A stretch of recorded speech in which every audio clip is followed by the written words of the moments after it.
Ko mau tamai ko fi heman. Ke hangai fufonga mai ko madolen ko whanau. Mau amana ke whahoko mau proklama he ea he whiawhini. Ko mau tuku hake e whakamalo me whakawhita i a whiona. Ko uhi o tataki o whai mai ke teki mau tolu. Kai o maaho mau motu tupu a ngā ko tonga ko Siweri e Pasifiki. O mau nunu mai he whiawhini ke kamataanga e proklama koen. Whonu ho mau ngahi loto i e whakawhita. Ko uhi ko ngahi tāpua ke o ke whakolo ake mau mo ui. Kai o maa ho mau ngahi whamiri. Pea pehege kai ngā tonga ko toa pe i ha wheitu upe. O nau mea mea i ngahi aho ko ni i ha tapa pe o UNIVEESI ko ni o mau i ai. O mau ilo i pau. Ko e awhiona be ho mau whalalaanga. Ko koe be ho mau tauhi. Pea ko koe be te mau unga ki ai. I he taimi o e ngahi whai ngata o kutu nuku mai he mau mo ui e ngahi aho ko ni. O mau hanga atu ko uhi ko e penedemiki o ku whihia ki ai mamani hono kotoa. Mōre ngahi mo ui lahi. Tatau te whito ki he whanua ko inu ku mau kum whanua o mai ki ai ko Amerikani. Ko e lahi taha o nao tōna e mōre he penedemiki ko e ni. Ka ku mau ke i whakawhitai atu ke a whiona. Ko ho ke i ofa mai ki he mau motu tupu a ngā.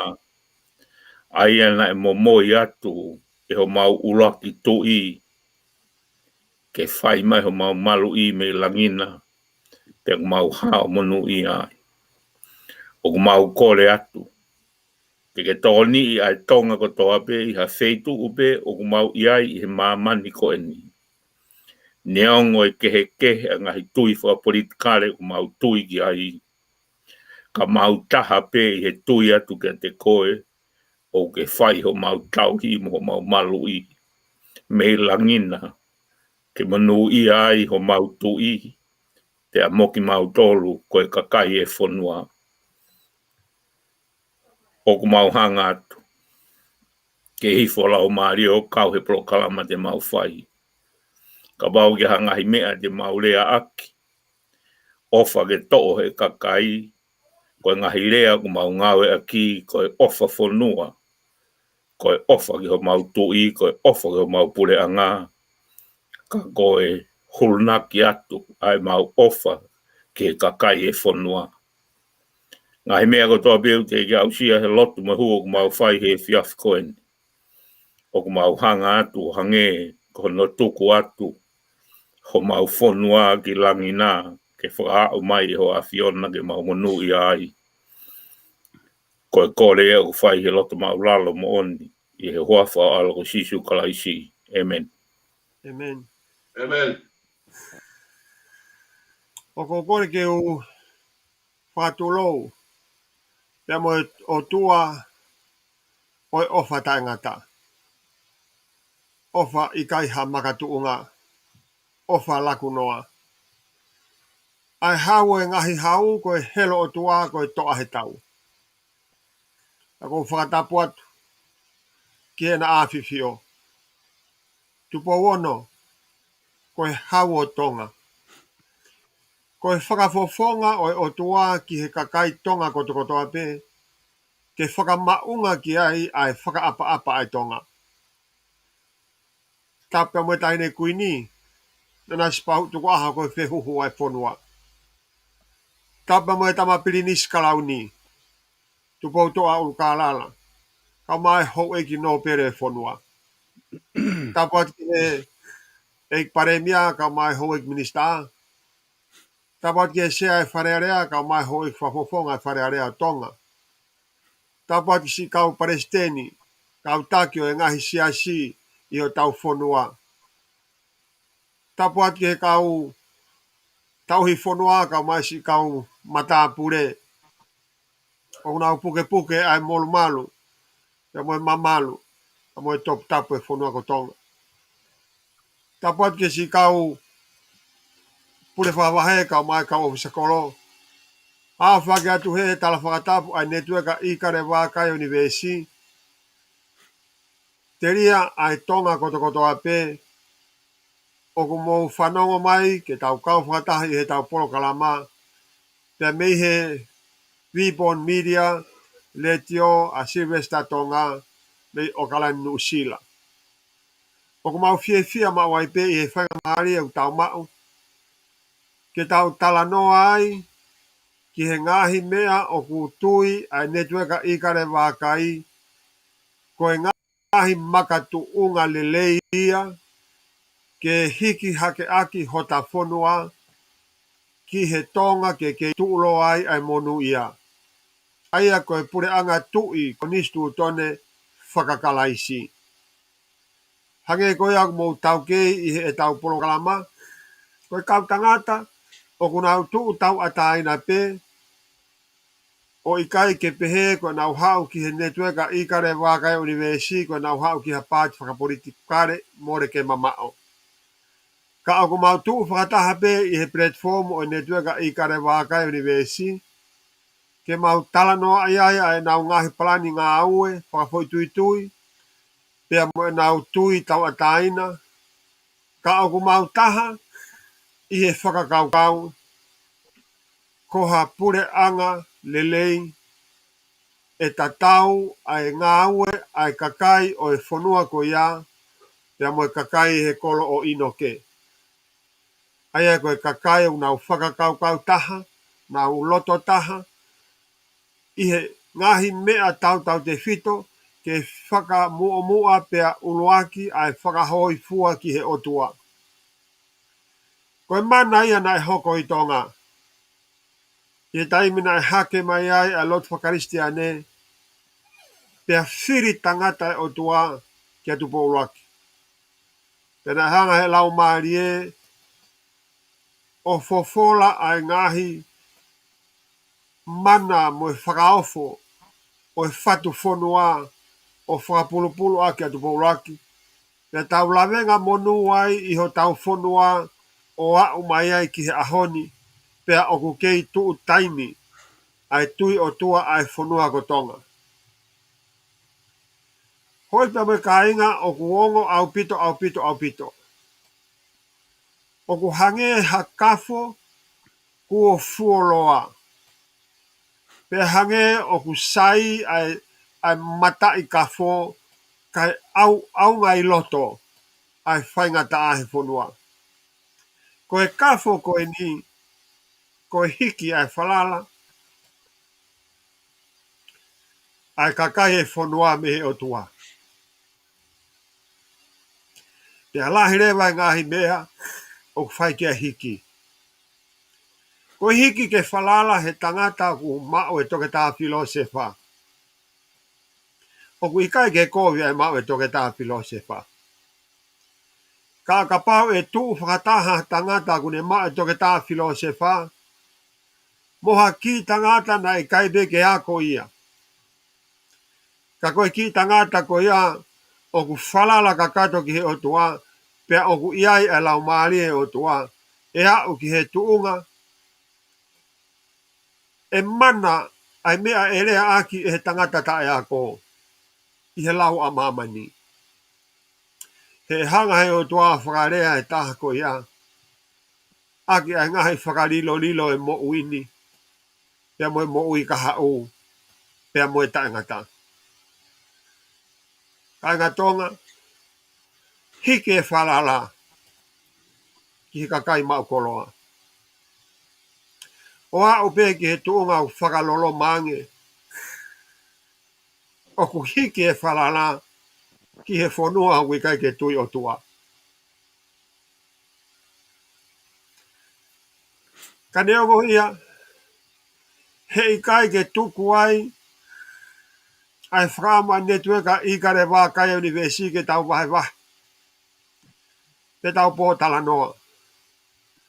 Pe tau patau whenga nge ke pe lawa ke mau ha mahino tatau ia te tau tolu.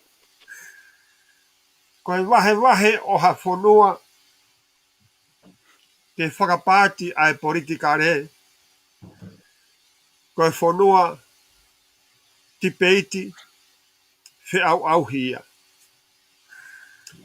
Koe taimi koe mawai e ha whanua hakoloa lahi fe unga. Pea ka paurewa te nau wahe ai ngahi pāti whakapolitika re, e kei lato anoa pe ai ngahi whakakaukau me ngahi whotuutuu, ko uhi he oku lahi ai mea aku nau mao. Koe taimi koe atuai ai whakapāti ki o tau ki i whanua si oku whakalolo mai. Hange pe koe oku tau lolo tonga i ai. E hanga ai pure anga lolo tonga mo e nau pāti ki he nau ngahi tau mo anga awe. Pea ka hao pe ha pāti fo o wia ko nau whaka ikai e nau tolu ai tau mo anga awe ai pāti koe. Kai lere ai whakakaukau ia o e langa ai whanua i e whakakaukau ai pāti koe. Koe kakai koe ko mate ofa ki ai koe kau CEO. Ai kau CEO ngai tau palani whakatau nima. Pe koe palani loloa, tau hongo fulu, tau wanoa. Kai asta ia, pea moene whakakaukau ana ia koe uhi, koe whakakaukau ia ai pāti. Pea ko mate ofa si kau ngā oe e pure anga.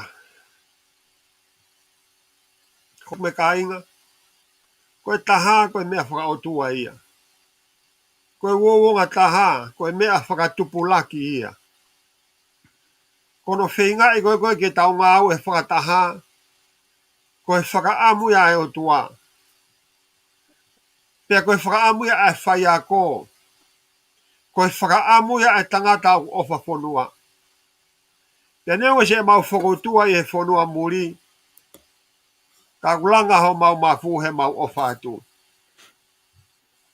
O na mo whakakaukau, koe ria tu se mau ki seni te o mau he ni. O ku ria kai toi anoa pe. O ku ria te o se o singa maarie. Ka mau nofo mau tolu. Koe whalalagi he o tua. O mau amanaki. Tene toi whakaawa mai pe matapaa. E lawa totongi e reni. Te ria na aturi matore kau palangi ki tua me api. Koe me ka inga. Koe kakai nofo muri. Koho mou whangatamai mo mou whangawhae. Ko mou whangatoko ua mo mou whangatonga ane. Ko mou whangafoha mo mou whangaofe fine. Koe kakai na e whiri pe ia i he kuonga koe ni. Ke toko ni i atonga. Pe hei kai te ke whanongo koe i ha taha. O ku hanu pe launga. I he ofa atu ki he whanua. Neongo ai ai whainga taa o e nofo muri. Ka aku hanga pe e he tonga ai ai ke whaingo fua. Koe mea mahawenga taha ki he tonga ai koe ne tui ki hono o tua. Pe aku i loia i he ngahi whare lotu, i he ngahi funga waka, i he ngahi loto siasi. Neongo e tō lalo a ekonomika i he lau a mamani. E kei fua ki pe tonga ia. Pe he kai tō lalo ai, ai nau fua ki a nau tōlu ki he ngahi siasi o kunau kau ki ai. Koe hui o kui ai, ai koloa ma kehe ia o kumau e he tonga. Pea kou lawei o ku makehe atu pe ai mea ia koe tui o tua i he tonga. He o ku lawa e he tonga ia o amanaki ki he fo noa.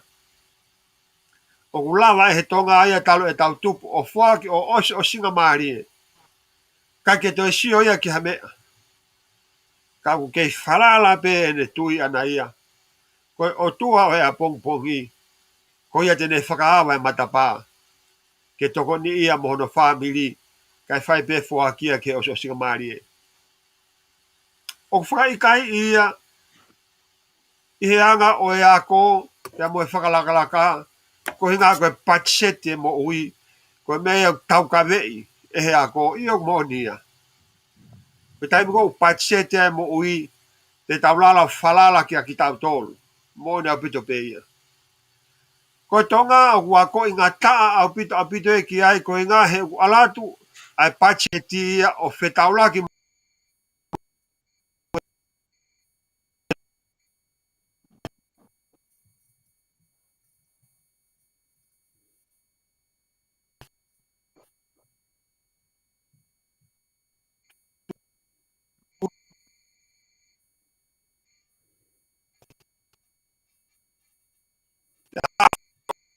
ore I he network o IKALE VAKAI UNIVEESI ko e kakai o ku fonu holoto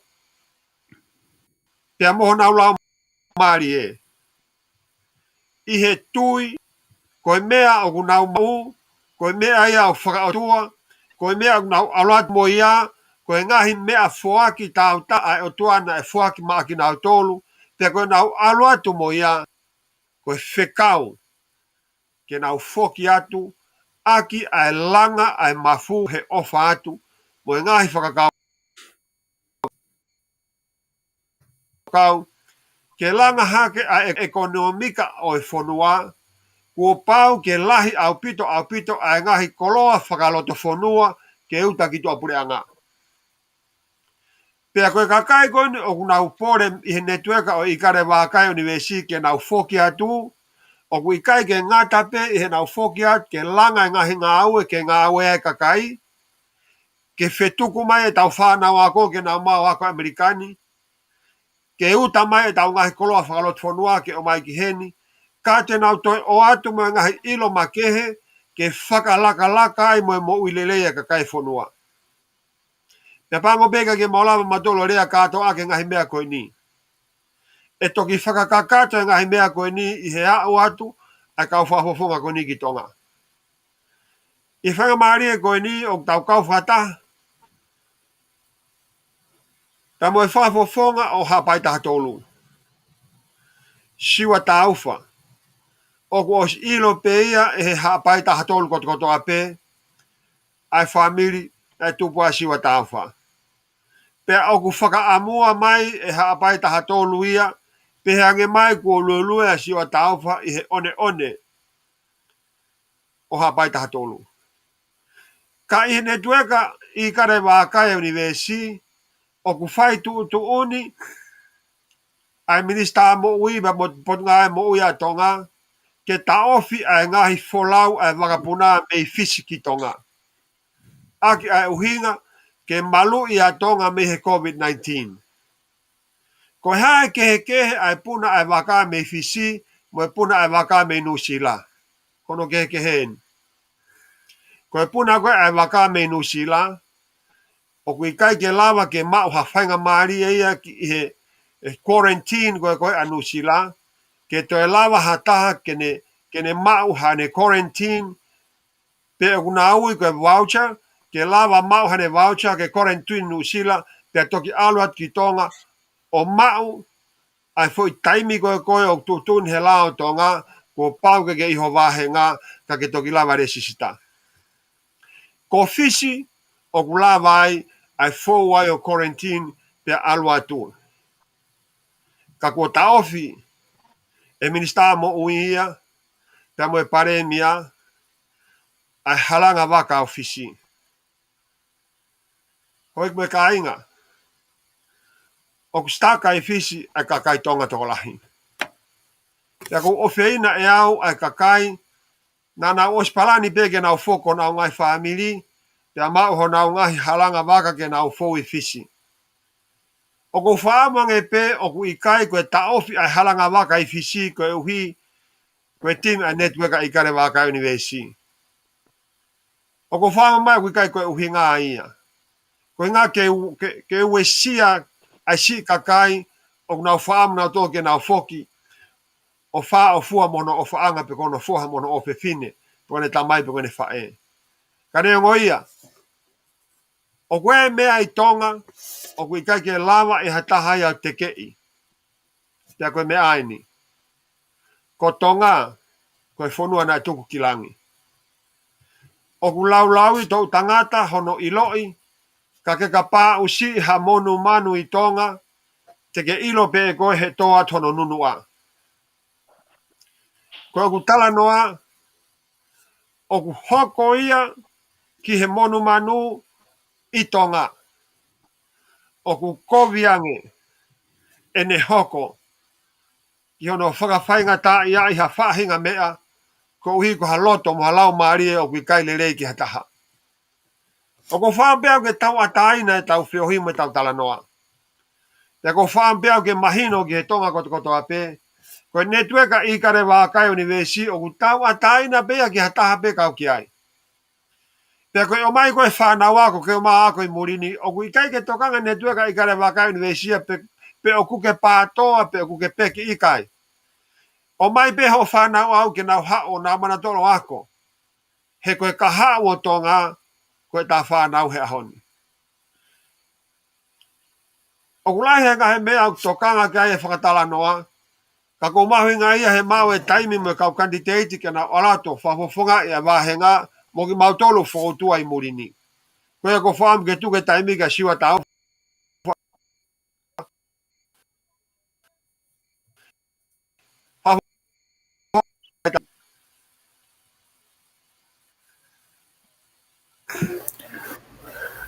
Silvestra ka ma ufa malo atu he whainga maari e kutoku mai ki he motua koen. Ko siwa tau whau hingoa.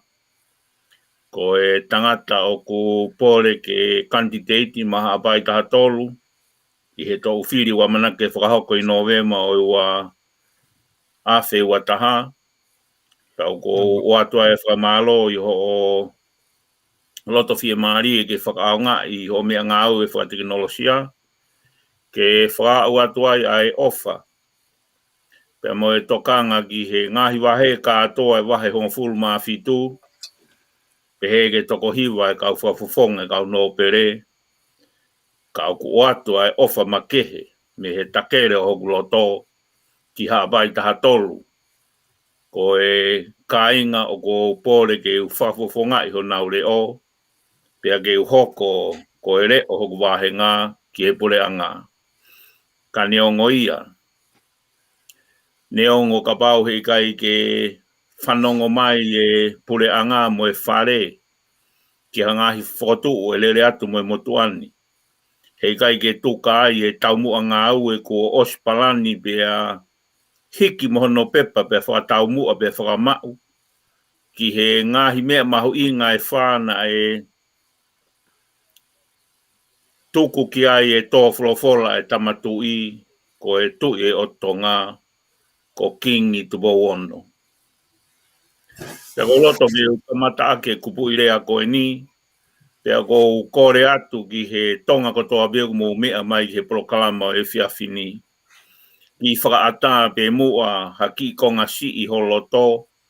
Ka ke lava o mamata ki he ngahi taumua ngā ue o kou o atu. He o kou tui pe au ilo i pau. O ku iai pe ai ngahi lerei lahi whakaluku fua. Ma e kakai e whanua. Pea kou lava pe ke whakapapau i atu. Ko e ngahi taumua ngā ue ko e ni. Ko e mea ko a usia. Ko o si whai e si o ki ai. Ko o si lawa i ngā ue lerei ki ai. Pea ko whakaukaua e motuani. Ke whoki atua ki api. O whafofonga i hokai ngā ki loto whare area. Ko e kupu i rea ko loto ke kamatake i whiawhini. Tapu pe mo e ne awhio. O peheni hono whakarea. O ku tae whakawhie maarie. Ai i kai ke whakahoko e he whareni. Hanga ue. Neongo o kuiae ngahi taumua ko whakahoko mai. Ke ngā ue ki ai i he tau kotoa pē o i hōwhi o e wharea rea i tongani. Te u hoko atu ki he konga lalahi e whā, pia ko roto ke uhanga o lawei, pia ko uhinga e kore atu ki he kainga tonga kotoa pē ko mo mea mahe e whiawhini ki he polokalama ko e ni. Ki whakaata peha ki i lokisi i ho loto mo lau maari e.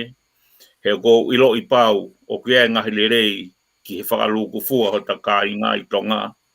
Pea ko tui pau ilo pau ki ai. Ko hono uluaki ko e mo ui lerei. Ko hono ua koe ako. Ko hono tolu koe langa whakaekonomika. Pea koe wha, koe whiema whakaloloma ai pureanga tonga, ai koe uku iloa koe siweri o Pasifiki, koe tau i e whaito kona tapu. Pea ko loto ke ulawe ki ai, pea ko loto ke ave e tau tala noa, ki loto whare area, pea ko utui i e osi e tau polo kalama, kuiai e whemahino aki a te tau tolu. Koe ngahi mo ni eni te tala noa ki ai, sai. Koe mo uilerei. E ngahi wiki ko hiri, na e mea mai e minista o e mo ui, atonga, o sista tui pulotu. Pea mo e CEO, o e potungau e mo ui. O kuna kei hoko atu peho no ta ofi whakamamani lahi, o e whipuna aki, o alu pea o au ki maasi o e tau fo ou. Sai. Ko e uhinga, ke oua na a watu ai kolona vailasi ki tonga na apuke ai hani isi. Ka inga tonga, o fie mau he ne a fio, ke whakapala nisi, ai ngahi uni mea koe ni e wha, ke oa na a mālohi hatau teke hataha, kai vai hataha. Ka pao ku tau teke wha koe ni, pe tau teke i whakataha pe mo tau ngau e whakataha ki ai, pe kou tui e ngā unu ki mua e whakalakalaka. Sai, poi ni uloaki. Ka pao fie mau ke taofi e whetu utaki whakapure anga, pe ko whe puna aki whakapure anga, i he wāo tonga mga he pure anga ke he o mamani. Ko e uhinga tokua ke malu i ai pia tonga me he COVID-19. Whaka ofa au pito whakau ia. Ka koe ki mea eni o ku lewe ia e whakau ai motua koe ni upore ke hoko koe whawhonga hapai ka hatolu. Ko si laka hake he wakapuna e ua ko whetuku ai e kau ngā ue tori ki Nusila mo Australia i he mahinani pe. Pea koe mea ni te tau pehe, malu i COVID-19 na aloatu ki tonga na apuke ai hat kakai tonga. Ka sai pe no ave tau kakai tonga ta tuli Nusila mo Australia pakapate na apuke ai sai pe. O wikai korea ni na whakahoko. Ka koe kakano mo e mo oni o ngahi mea ke malu i a tonga. O pou i behe tangatani hono malu i o tonga me he COVID-19. Ka au totonu ke whau e he whareni. Kai uhinga koe ta e whakawhie maari e. Hangahi polosi ke nauhanga whakaata ange ai kakai ko na osi huhu malu i ki nau tolu e ua. Pea nau to e sivi o ku nau negativi pe. Ke ai hangahi polosi ke tokoni i ki nau tolu ke nau wholau atu ki tonga. Sai. Te ulawe he taimini ki he mea na e mea mai aki e he custom to koe potu ngau e tute. E kai ngā tonga mo mandui koe mea koe ni o kou tala noa atu ki ai koe ngahi a usia to tonu ko osi ngā ue he whonuani. O laka hake he tau e tolungo furu tupu. Koe whakarea eni e potu ngau e customu o ko ikai ke ho ngau whawhepaki ho mou tau mua. Sai pe ia. Koe whakamatala e peheni. E kamata me he ahoni o whai atu. Koe tau mua ke tau i ai whaito o kona tapu. O whatatau ki he wholofola ai tamatui. Mo manatui o koe analaiso e weni ai tō wholofola ai tu i o tonga. He kohai au. Ke u whehu ia ha tō wholofola pe te unofo ke u analaiso. Ha tō wholofola mai ai tangata o ne whakafofonga e o tua koe tamai ka tiki tau tōru ko kakai tonga. I ha wheitu upe i mamane u ke ai. Ta tau ai pe u ke pātoa, pe u ke peki, pe u ke tau ataina, pe u ke tangata tonga, pe u ke hou eiki. ka ko tau tolu ko toa ko ni. O tau haisia ko toa pe, he ko tau tu ia. Sai, ko whamatalain. E a au, ai uta ko toa pe, e tau mai ki tongani. Ke o singa maari e ki toa, pe a toki whao. Ko hono uhi ngā, ko e taui, ai whai to ko na tapu, kai ngā tonga. Mō wakai angea, ki he tari ko e ni.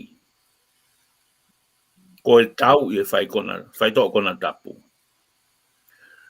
Ko e tau wholofola mo i whinangalo e ni awhio, o ko i kai ke wahe i he whareni po e pule anga ko e ni, hapa anga, pe koha inasi, o e ngahi potu ngā ue, o whelawe e nau ngā ue, mo no tau i o whai to ko na tapu. Tai. Ka pau o pehe, ke tau no nofo i he senturi ua taha, ka tau kei o mai e ngahi whaunga ngā ue o e senturi taha no taha fitu ke tau ngā ue ake senturi ua taha. O wheha la kia mo tō wholofola ai urua ki kuonga, ai anai peheni. O ku auha ho kakai, ko e masiwa ilo. Pea ko kore whakamore more atu, ki he whare o e aho. Ko e where kau mau mata i tohi mao lunga taha i he malae o e ako, ka au kei tae whawhi e maari e peheu kai ke whahi a ngāu. Mō mana tō i nau ki i kore atu ane nai. Ki i whakaataha peha ki i loki ho loto, ke sio o toi loloto ange ki he uhinga e motuani, he koutui te tau whemahino aki peai. Mahalo na utotonu ke pehe ia. Ko e whehu ia o e ahoni. Ko whe ia e ako, o kutau kei tuua he tuunga tai whaafie maari e pehe. Ko e whakawarisi o e poto taha i mamani, o ku kaua tonga ia i he top 5 i mamani katoa. I he whakawarisi ai toke tā filosefa, pea moe toko lahi e whonua. Kai hange ke a te au. Ko tau ririu e tau tōluia e tō wholofola e uraku o ngā. Auha ho kakai he masiwa i lo. Tō tonu ke tau ririu e tau tōlu he ahoni. Whakamore more atu pore anga o e aho. O ku auha e tau paanga tuku hau, mo masiwa pe tō holomui e tau ngau e whakaekonomika, ko e lahi ai poto mo ilo. Fie mau, ke mau hakau tangata tau kei mo ngā ue, ai ngahi tui mo ngahi tamu a ngā ue o kunau mau, ke whakahoko ake ngahi ngā ue ko ni. Ko i ai, o ko kore atu. Lahi ngahi uni mea whakaono poni. Pea o ku whakaatu i pehono totongi ma atonga. Ka e tōku a ngahi poto ngā ue, hono whakamamahi o ki nau tolu o nau nofo muri, i he whenga ke toko ni i atu ho tau kāinga. Sai, te ulawe ke ekonomika he ko iloi pe, o ko sisi i pe taimi ke u whakamara to e ngahi mea ko tokanga ki ai. Mō manatui ko ngahi mea ko ni o ko whamatala atu, o ko utui o ko mautui ta tau pe ai, mo e kawhafofonga ko ni, wawa au taha ono, wawa au taha wha, niua, ka pehe ki hapai taha tolu. I he ngahi taumu a ngāwe ko ni, ko ngahi taumu a ngāwe o mautui ki ai, pe whakalakalaka ai whonua. Sai, taulawe ki he tōnga whakaekonomika. Ka inga tonga, ko taimi ke ririu, e tau whahinga whaunga uta mea kai mei tonga ki Amerikani. Ko talue me he fitu ngofuru, walu ngofuru, hiwa ngofuru, e tau peki mai mea kai he ngai futanga i paone nima ngofuru. Os taimi ke ririu au bito he taimini. Ririu e ki he whaunga o kulawa peia o ngāwe i tonga. tuku aho no uta mai tangai mani o ke ia.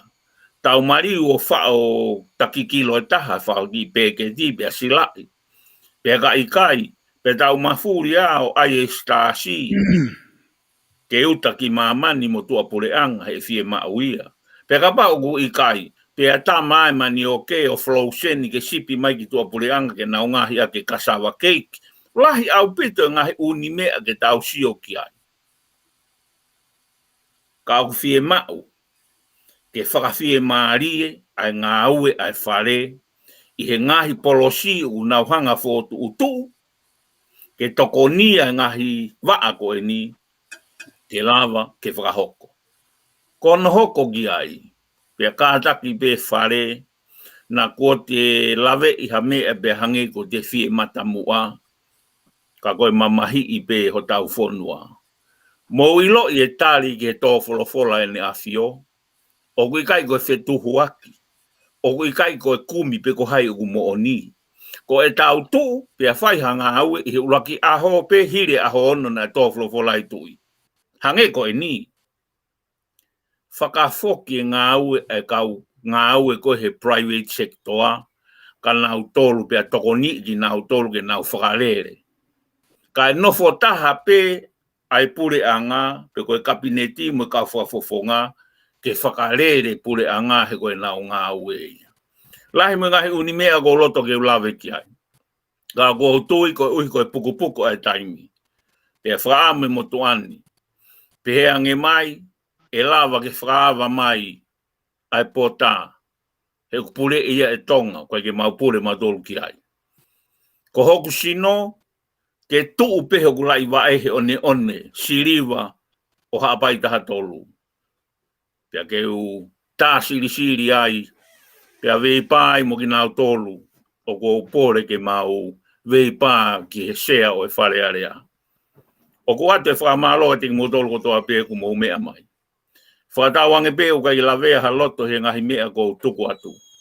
Ka bau ke hataha u ke fie mau ke fie ilo o lahi ange.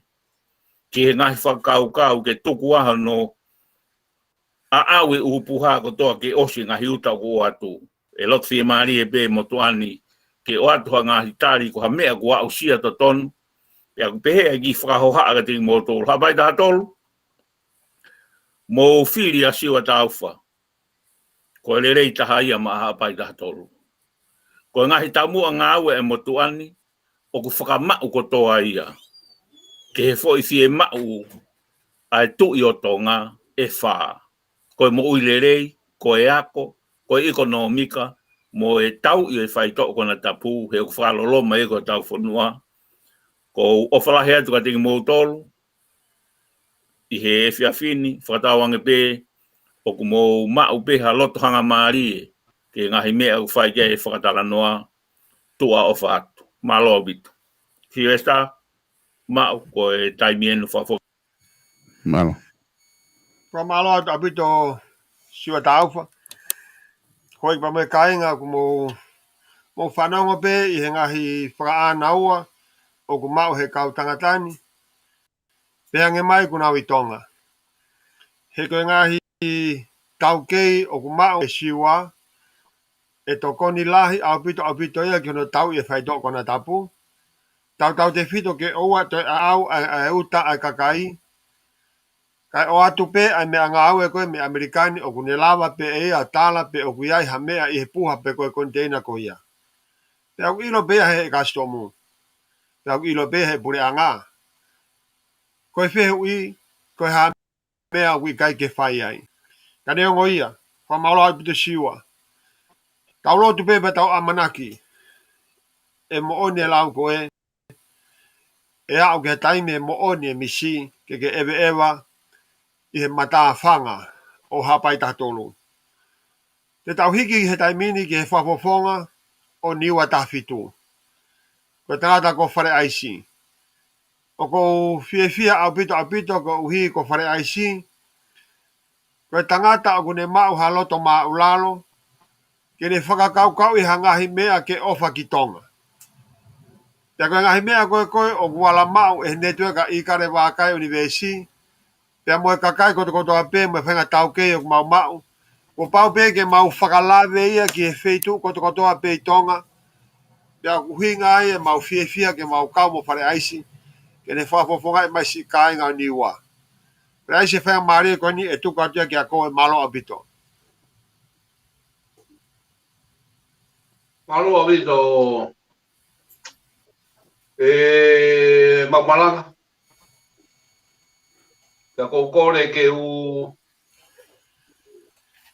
ngau e aki pe ai whakatapu ku osi hono a whaki atu mei mua. Whamalo atu ki he mātanga. Mō tōru o ku mō mea mai. Whamalo ka Salvesta. Ko te whainga maari e utau mako he whea koen. Pea i kai te uto e whakaroroa. Ko mea me o kou si o ki ai. Ko e whiri. Hataha le rei. Taha ia ngahi lea o nai whai he tō poropora.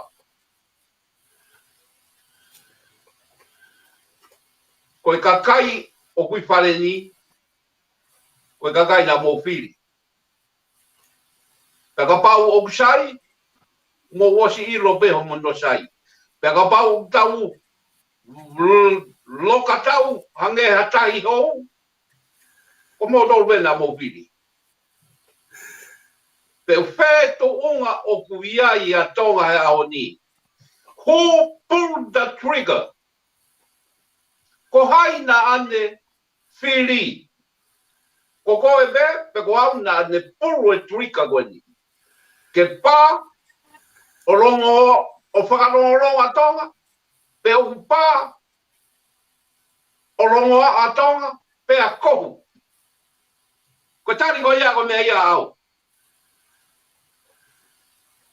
Pe ko tau ane whango furu e tau viro takai. Hangai ko viro koe a haa Israeli he toa pā. Koe ki manga koe me Israeli koe ki konua tala o pā. Koe ki manga koe me toa pā ki Israeli koe ki mea reka ia.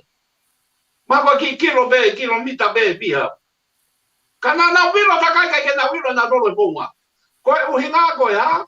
Koe mea koe na tau wako me iai.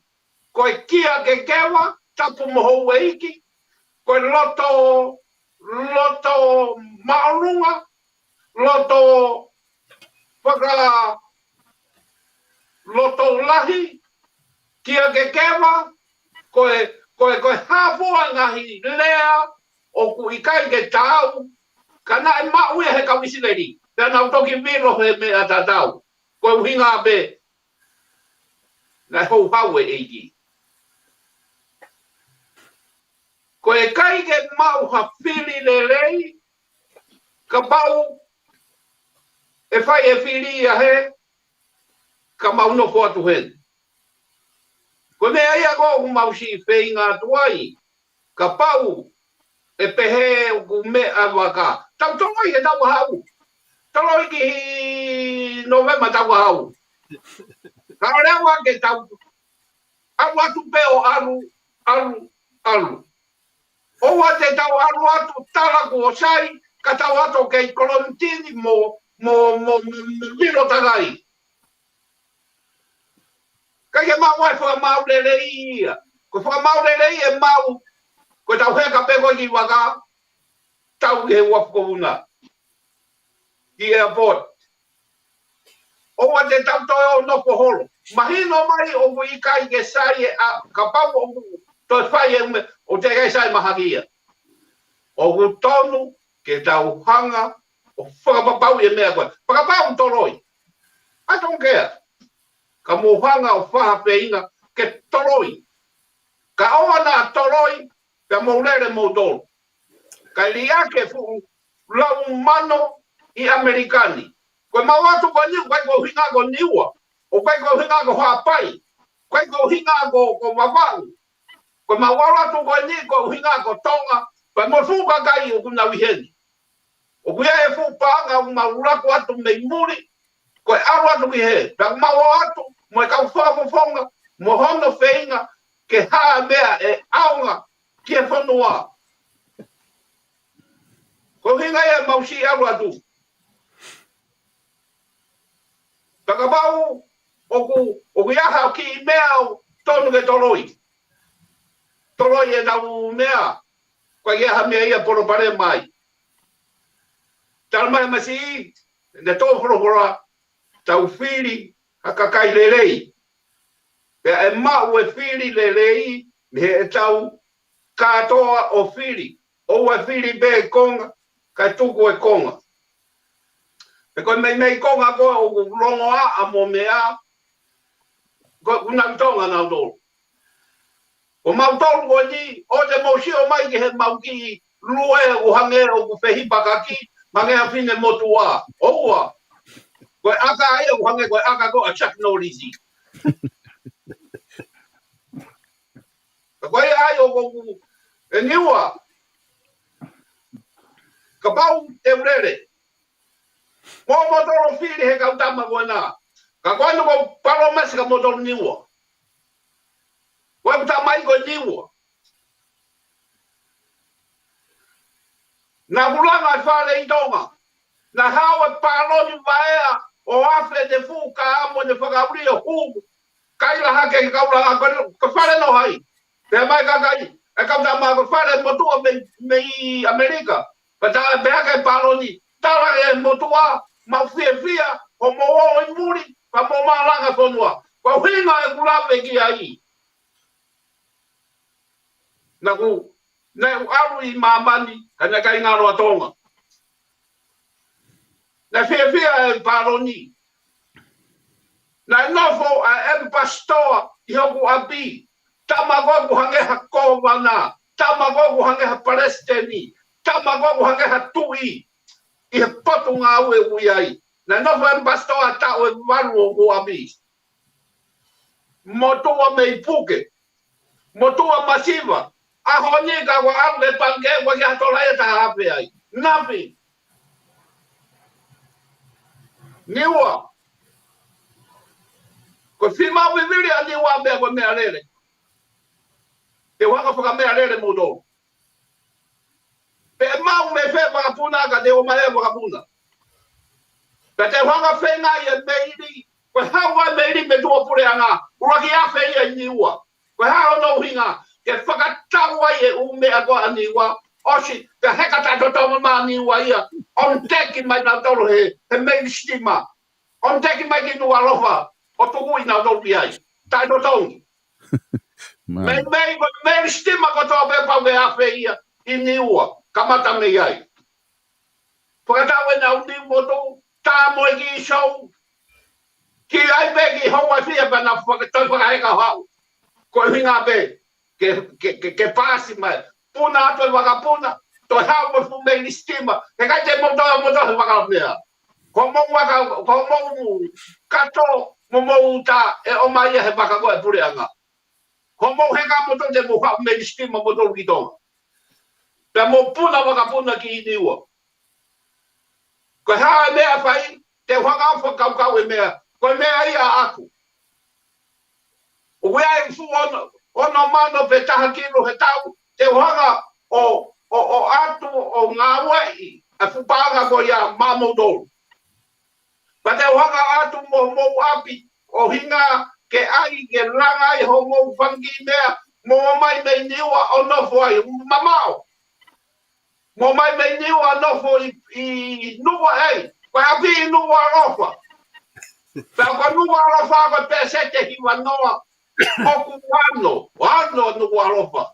Pesete hiwa noa. Koe api kono montoro e kauniwa I nuwa rofa. Pea koe feitu ia oku I kai ano. Koe huinga ia mea koe ko hau tala noa. Oku I kai ko haku. Ka koe huinga ia koe anga ia te mate aki I ngā we, o te ngā wei, pe au te ngā wei, ka aua e ngutu be, mo foi tō pai, mo whāwai. Koe mea be whai, e koku e whonua, e rongoa e whonua. I he whāwai, mo to vai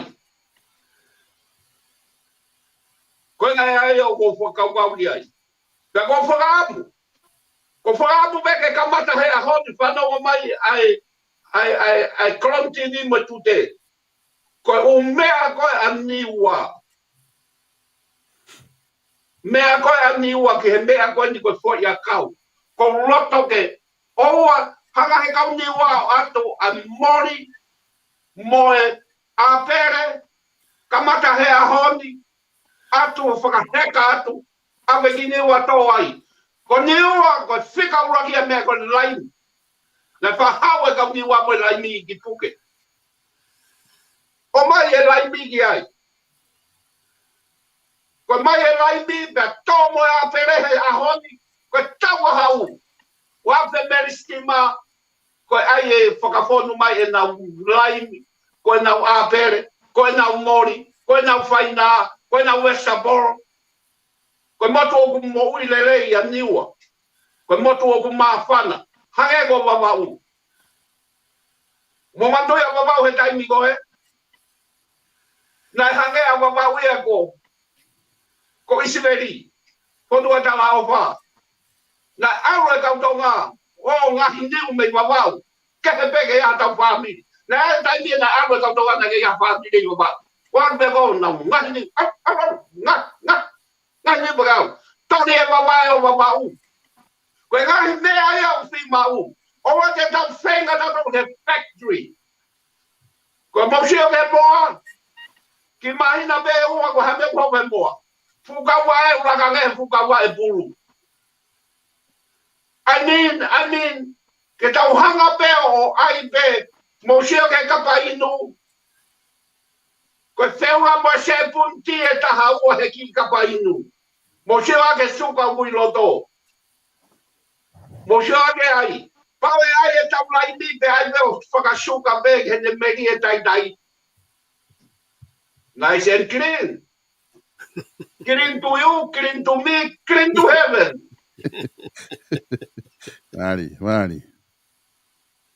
Sabes a? Toi. O whanau o reo o whoro au puri. Ka koe uhinga a ia. Niwa, mo motoro whiri hata haure rei. Ka koe ne mo tala atu. Ka pate mo awe a whare aisi. Pea mahino ka mo toru o whare aisi. Tene awe a niwa. O raka ia iha toi wāhenga.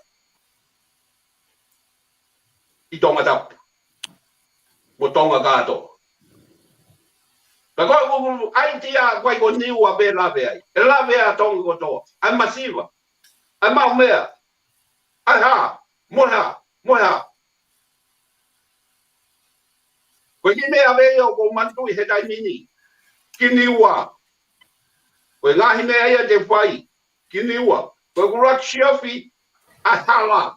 Hala nga waka. Ai a koe ke hala e whai. Ko mea whai. Ko shiofi. A waka puna pia moe. Moe waka lalo. Ai a tuku a tawai waka lalo. Tawan meiri a niwa ia. Hau e meiri ia. Hau e uraki a peia he. Pe hawa ki nuwa rofa. On deck mai ka niwa ia. Heka peia i onuma. Tange mau heka pe matoro. Tue te wale au ia. Te wale au he kapteni. Right? Na mwako kapteni au I Adenis. I know how to talk to the captain. You know what I mean. Ke on deck mai ka niwa ia. Nau hau me nau doru ia o. Toko to mai ia I tai to to. Paka pao to to ma hambe na to la ta. Ke to ta. Ka koe anga ia whakau. Koe anga ia e mamahi. O tau ki whanua. Mohono kakai. Mo e tau whainga ke. Hamea ke nau. O koe kai ko pore atu ka mūtō. Ta vesta. Koe ko mau anu. Ko mau anu. Ke toko hama whai e taha. Pe koe mau o to e kore. I kai. No. Koe mau anu mo mau foi tau mua o ngawe foi tau mua ko ia. Ma pure anga tu po mo ho i. O pa mara. Maro. Kainga niwa. Ko niwa ta fitu ko whapofonga ko whare aisi waia tang tau. Ko ngai mea koe o ku whakatalanoa kia whare aisi. Ko ikwa mo ka inga tonga. Ko mea kotoa pe o ku kama he misi. Ka kono ngā ue I e alu pe o hoko ai misi o ka pau e ngā ue I. Neongo ha whakakau kau lerei ka ikai ke ngā ue I o tatau tohpeia mo e hala he whakakau kau. Ka koe mea kotoa pe o ku kamata he misi. Pe kono ngā ue I o e misi ko ia e hoko. He koe mea pe taha o ikai ke hoko ai o ku lau kia kau papalangi. Koe quitters never win, winners never quit. E whanga maari e koe ni hoek mo me kainga. O tau fie o tau kau whatahen mo mati tala mau inga ki tonga tau fitu. E koe ko loto ke tuange taimika.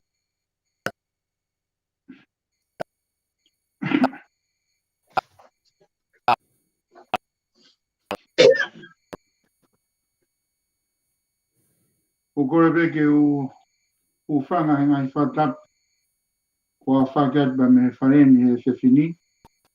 Ka tanga te au ke u whawea taipe I he pōkalama o network I IKALE VAKAI UNIVEESI.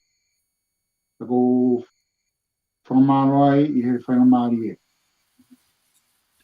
Ko whie omi ai whihu I koe nika te kautoi he whiwhini ho eik me kainga tonga. Ko haa nai hakoroa e lava ke uhanga o recommend ki atu. Ke omi bea mei tonga ki muri. Pe ko haa ai uhi ngā mo ngahi lerei ai. O kulava ke mauai ai tokanga. A maketi ko ia tau ke whito ki Amerikani. Ka mo ngahi whanua muri. Ke koloa bea mei tonga. O kou whirawei ai whakatanoa koe ni I he whiawhini. O whakatau te whito ia. Ki e tau talo futuna. Pea mo e tau talo te a. Aia o malama ke hoko ai talo koe ni. Ko tahaia ngahi koroa o lawa be ke whao ia pe mei tonga. O whakamāketi ia I Amerikani. E kai te ulawe ki he mangu I talo koe pe ko whangi talo ai ku kau ai talo ai kau siapani pe mo e talo koe ia ai kau siaina. Kau whenofo pe ai whatanoa I he whiawhini. Ki he talo futuna, pe mo talo te a. Koe whonu koe e container taha I he puha paune whanoa. I he mei I Januari ki Tisema. O kunofo pe mahawi ngā I he paanga tongo fukutupu, Amerika, ki he paanga ono nima. Tau te whito ki he taimi koe ku unuai, ki he whoro koe ia pe koe taimi koe o unuai ki he whahai tau. Ke aru ki he momoko ai ka mata atu pe me September a katopa o aru ai ki Tisema pe mo au ke ka mata koe ai tau fo'ou. O me nofo e mahu inga ki he paanga e whango fu ki he ono fu tupu. Ki he puha taha. Ai a koe puha koe ne u whai kia e whakatanoa. Koe pauni e whanoa. Koe haha fie mau ai a ulawa ke omi. Ai talo tonga pe mo e talo tea. Whafofua koe katoa ai toko lahi koe ia o California. O mei ke I he toko whanoa miliona. Ka kuhinga ai whakatanoa koe ni o whahau he whiawhini. He toko whanoa miliona koe ia a kui ai haongo pōti ai e ua. A lahi aia o toko lahi tahai ai kakai. Aia koe pōt koe ia o tauanga mai kia e ngahi waka. Aia o LA, Long Beach, pe pēwhok ki San Francisco. Kawa e pēwhok pe mo San Diego. Ngai upor la lahi e ni e tau. Aia I state ko ia o California. O hange koe koe glave nai. O I he toko whanua miliona. Ko hanai halahi o hatalo be uta. I he mahina pe koe waka kotokotoa pe i he mahina ke omi pe me tonga. Ka pau e lawai e tonga ai kondeina e ua noa. I he mahina kotokotoa. O koutui e tokone au pito e ke kanomika tonga. Ka katoe si i ange ai. O ke kau pe moia i he lelei. Ka katoe lahi ange ai. He kai pe ke lava i he kau ngoue ia a tonga. Na mo tonga kotoa ka pau te nau tafoki. O ngoue talo kotokotoa i he foi mea kai pe koeni e ua koeni. Talo futuna, pe mo talo tea. He kai ke lava ki tau whiau e tau tolu ai fie mau koia. Ai futoko whanua miliona koia i state pe ko California. Patoa ngai ane foki i heni o kui kai ke u fie mau ke taki halai a ho mu toka ngā o ku kai kotoa ai futoko whanua miliona koeni i he talo. Ka koe ngahi matakari ai o naulama ke mau koe o hopo e talo koe mea tokoni ia ke ki nau tolu a ngahi matakari kehe me kau papalangi o toko lahi ia ke a kulama pe hen ke tau sio ki ai kulama pe ke whiau ai ngahi whie mau kotoa ai o kulama ke ombe me tonga a fui talo ai tau omai. Sino e mea ke tau te mau foka ai mahino koe ni i he taro o kulawa rewa ke iro i hono anolaisa i he ngahi lepi, he ngahi lep koe ni o ngahi whanua muri, o ku iro ai. O ku kau e taro i he mea mahau inga taha. I hono auhani ko ia, e ko hono te kei, ke hui atu, ai mahaki koe ni koe suka, ai au kulahi au pito ai whakoutu ai ho tako kai tonga. O ku kaurerei ai taro, kau e taro i he fua o e whunua maho inga taha. I hono te kei ai mahaki ko ia, o whikau aki pia mo e mahaki mafu. Pea te kau whoki ai taro, i he mea le rei taha, ki hono whakamaro hia ko ia, ai hui, o e whahinga i tangata. I taim tatau, o toi kau e taro, ki hono oange ai tiri whaafu ofa, ki tangata pia mo e whiwhine kotokotoa pe. O koutui, hoi mo i kai ngā tonga, ko taha ni ai mea tokoni o tokoni ia ke tau whanau koe ai ni tau tonga e kunau alo e a honau mahikarenti e rugby ba mo e football i ngai whanua rahi mamani. O nau mau ai kau whewheka ba mo e hui whewheka. O ka pau ke tau te tānua whoki he lai lū koia o e talo futuna. O ko manatu ki haa whakatānoa na e whai ba mo te koua koe ni ko siriwa whanua. Na ni whakatānoa ai ki hakulo pe kwa misina ai a ulama ke haka mawai ai lai lū. O whakakapa ia o whakatolonga ia o hangei ko ngahi kapa spinach ko ia ai o whakatau i Amerikani. Ka mumurini. Ka bebe foki. Ka mono toi ome lai lū o aia o frozen bay o hangei pe ko ia ko frozen spinach ai pe ko tau mau ko ia i Amerikani ka mumurini. Aia ko hinga ai whakatanoa ko e ni. Hange koe nā pulawe ki he kamata. Ko hānai hataha e ngahi mea ai e lawa. E tau mau bea mei tonga o omia ki muri. E kaurere ia kono langa e kano mika hau tau whanua.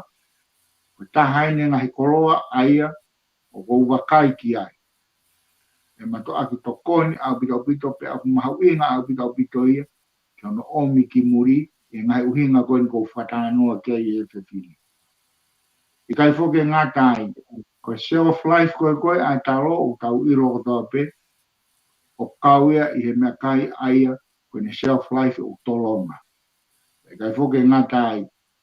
I taime o ma opa hono whau a hono whakamāketi. A foi taro, o kulawa veke o simao, o totongi pe ki mua. Ai ngahi ota ko e ni ia, aki a te gai ke mawahe me tō ngāku o simahino a hono wheitu aia, o hau pe, o tiriwa hanga tonu ki ai. E whanonou e tānoa o kou whaam ke whahoko e whini, e maumalanga pe mo Savestan, ko tahaini, a foi mea tokoni o kou pehe. Tokoni lahi e ka te tautolu, o ka pau e whai hano whatokanga. Ke taulava o sio ki hono whonga ai e kulava ke whakalahi ai, a hono tō, a ke mau e foi mea kai koe ni pe mei tonga, e tainta tau, ke whai e ngahi area ki hono whakamāketi i, ke ti gai ke mawahe koe, ai foi mea tokoni koe ni pe mei tonga, ku o slawa pe o pre-sold deer i Amerikani pe mo ngai whanua muri. O ko kore pe ni he whewhini, ke unofo taha pe i he talo futuna pe mo talo tea a hono omi koia ki Amerikani. Ko ia pe ki whatanoa i he whewhini, e mamalanga ka o te tawa. Nara. Pamalo ta bito ma te talo maho inga. Hoi me tai ngā tū o kuiai, e kulave i aku koe mea koe ne o whakamatala kia talo, e mou pehe. Nā whewhe e ilo e talo e ngahi mea koe ni. Ko whaam ke whamahino ke kakai koe i tonga tatau te whito, ki tonga tapu whitu. O ku whae awe aki holo e talo ia a ngahi ngoue a mamani, mo e ika mo e ngahi koloa kehe i Amerikani. Koe mea koe o whatalanoa kia talo o mo ne lau koe. Hangepe koe talanoa koe na whate siwa tau wha. Koe talanoa atu ai au sia. Ta kono whakakatoa o ko whampe ke whakamahino atu kia te ki mou tolu. A ki mou tolu koe o ku mou whai e tau whiri ki ha whakafofonga ho wāhenga. Whakakaukau i ai kautangata koe ni mehe netueka IKALE VAKAI UNIVEESI. He koe whahenga mea koe ke ne toko ni a tonga ke whakalakalaka whakaekonomika mau. Ko ha mea koe ke whakakaukau i ai fuu luo koe ulolotonga toloto ai a tonga, koe mo ua ki siaina, pia moe take over e siaina ai ngahi businessi ai i tonga, o ku ikai ke utui e lawa e he kakai tonga ke whakawhepaki. Ko ki mautolu koe o mau lere atu pia me he ngahi whanua muri, o ku mau asinofo me mau ngahi palani me mau ngahi whotutu, ke whakatau a taina i aki koe tangata tonga, ki ho kere kere, mo ho ngā ue, mo ho mo ui, mo ho whamiri, mo mea koto ape. Ka e whakawhalala, me ho a mou whiri, e kau whafofonga koe ni. A tonga tapu uruaki ki a toke taofo ni mei tolu. Tonga tapu fitu, ko mate talo mahu inga. Ko hapai tahaua ko sione stake, ko hapai tahatolu, ko siwa taufa. Ko wawau tahawha ko wiris unga. Ko wawau tahaono, ko haunga finau kioa. Ko niwa tahafitu, ko whare aisi. Waia tangi tau. Kai ngā tonga, o ko whaamu peke tau lotu, pe tau whakakaukau i ho tau whonua. He o ko mooni a rea ko ia.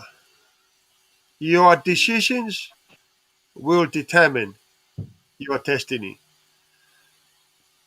Our decision will determine our destiny. Si we sta wha malo atu, e whangamarie, koe ka kua hangai whihu e utokangi ai ai kau whanongo, o hangai whihu e utokangi ai whafoka te taimi. Malo apito. Malo apito. Ka inga malo apito mo kei mea mai ke tau polokalama koe pe mo IKALE VAKAI pe whawhiwhia ai talanoa pe mo kau tangata. Tau whito ke tau kau quantitati koe o ku amanaki ke tau o atu ke nau kau atu ke tau whiriwharearea koe i Novema. pe aku ka ko kori ke tau hoko atu pe tau proklama fanki fehu ikoni lava ke o mai ke fa ta fa tala no ki ai pe mo e kainga ko mui mai pe aku ata pe e kainga ku mo i loton i tai nimi pa malo atu ho mo ka o mai he tau proklama ata ke mo fehu i mai fa hinga me pe ku mo fehu i mai e ngahi ka venga ko ku tala no atu ki ai e tau ka quantity nga la ke pick up ko nga te ko ya hoko atu o fe ke tingina do ke fai atu no fa mama ke tingina mo do ko te be ku lo to ke wa atu he da proklama ko ke konga ko ni na e tala no kai ai to fonga hapa ta to lo siwa na ke tala no fo ki he tapuni ko ia o e pota pe mi tonga ai o ku tapuni i mai ko nga afisi ko ke te puna wa puna me fisi ki tongata ko hinga ko ma ko ni COVID-19 mo fete community fis ayana ke tano foki o ku kutonu ke whakaata ki modol ke mo folau ki tonga ke whahoko ngai whatongia unga ku mo osi huhu malu itu o ua pe ku o mai e taha ko ni e whihu i ko ni ko huhu malu i o ku whakatau mu aia ke e ke ma o pe ko e COVID-19 kai te ke mate e lai whainga maria ke mo ui ka ko whihu i mai whe ka pau te ke wholau ki tonga wha ata mai ke mo alo atu ko ngā koe whiwhare area kia mo wholau atu mo tolu mo COVID-19 o ave ki tonga pa mo hao mo tolu mo huhu kai whe ai ka kai ko ia i tonga ko e whihu i laki e ku tuku atu ke whai raki haki whakatala noa i he mea koe ku whai ki ai na e whai ki ata na malopito siwa Silvesta, malo bito e ma ufanga marie, fa malo atu ke tō taha koe nuku whehu i mai. O ku mōni au pito.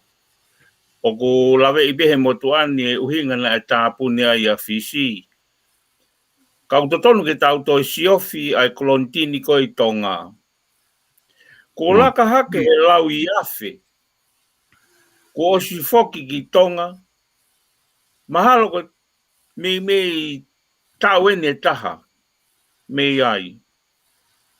Pea ku whakamahi no i mai, ko e whaunga malu i a tonga ke kolontini o ku ngāwererei. O ngāwererei. Ngāwererei ke toko lau i afe. Pea ku whai mai rewa whihu ia ke he toko whaa koe ni. Ke mau alatu mautolo mo e maha ki lolotonga i te mautu alatu peo kolontini. Ko e uhinga e ku whamatala. He ku pau ke whetu take CEO ki Nusila pe kofisi. malo Pea te ui moha wakapuna kau wholau he ukai ko mautolu pe ku wholau atu. O ku lau i afe kakai Amerikani ku nau staka henu whi mau ke whoki tonga. Na alawa ke whaiha whetu taki whakawaha pure anga ma whakamamani lahi. Ko e tau atu pe waka, hopo mi he waka kou alatai mi Amerikani i fisi pe ko Nusila, hanga tonu ki he waka tonga pe ko e lulutai pe ko e waka haa o steute o alu ki tonga o kolontini ai he aho e uataha. Ko tonga pe i mamani ka atoa pe ko whamalo ki ai. O ko aho e uataha i nau kolontini. Ko o si holo ngahi whonualahi Amerikani i mamani o aho pe hongo fulu. Ko ki tāria ko o atu Silvesta, na whawhai pa pehe ko mauloto mautoria ke mau aluatu ke mautokanga he moi i kai, o ko mautokanga he moi a kakai. Ka o ko mau iloi, ai ngāue, ai kolontini a tonga, ko nohinga ko e lau iafi ko ni ko sifokatu ki tonga, o ko i kai pe ke iaha maha ki ai tonga, pa ko ki tāria ko o atu ke wheu i ko ni malo apito.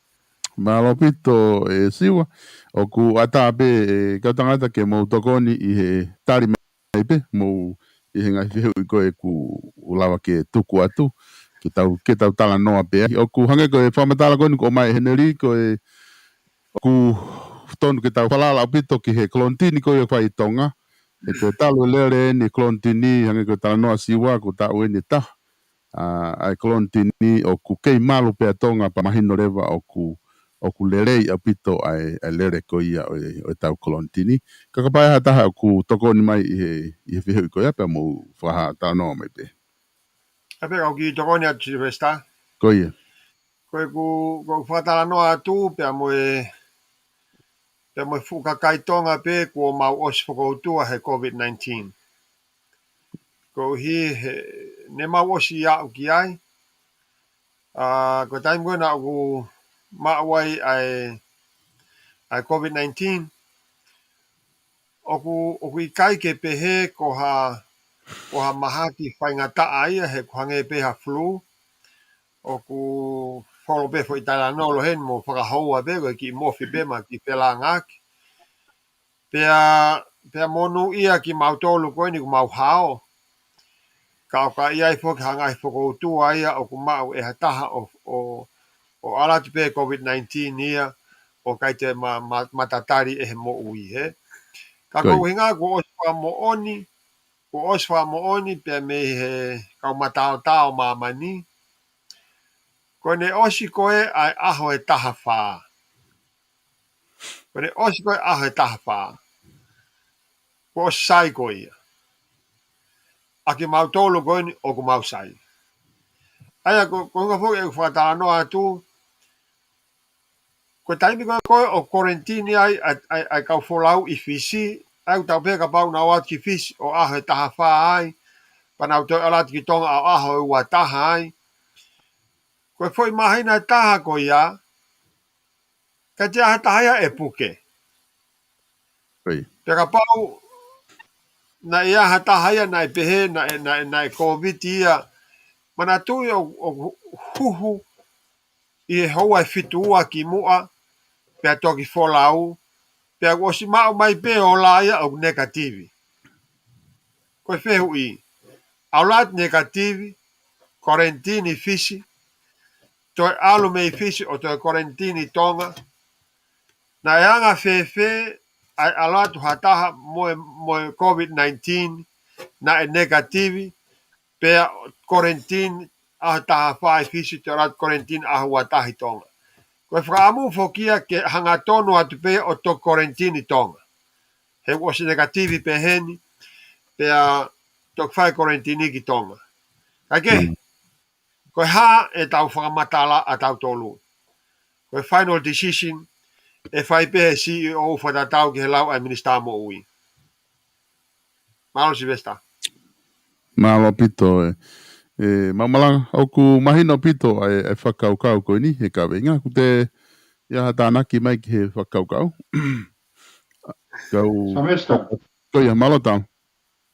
O wikai koe parapare ma ai quarantine koe tonga. Koe. O pou I au pito I ki mautolu. Koe hae nau tutu ni mau pou I pe se te au. Koe. Koe parapare ma ai koe kia te au ia.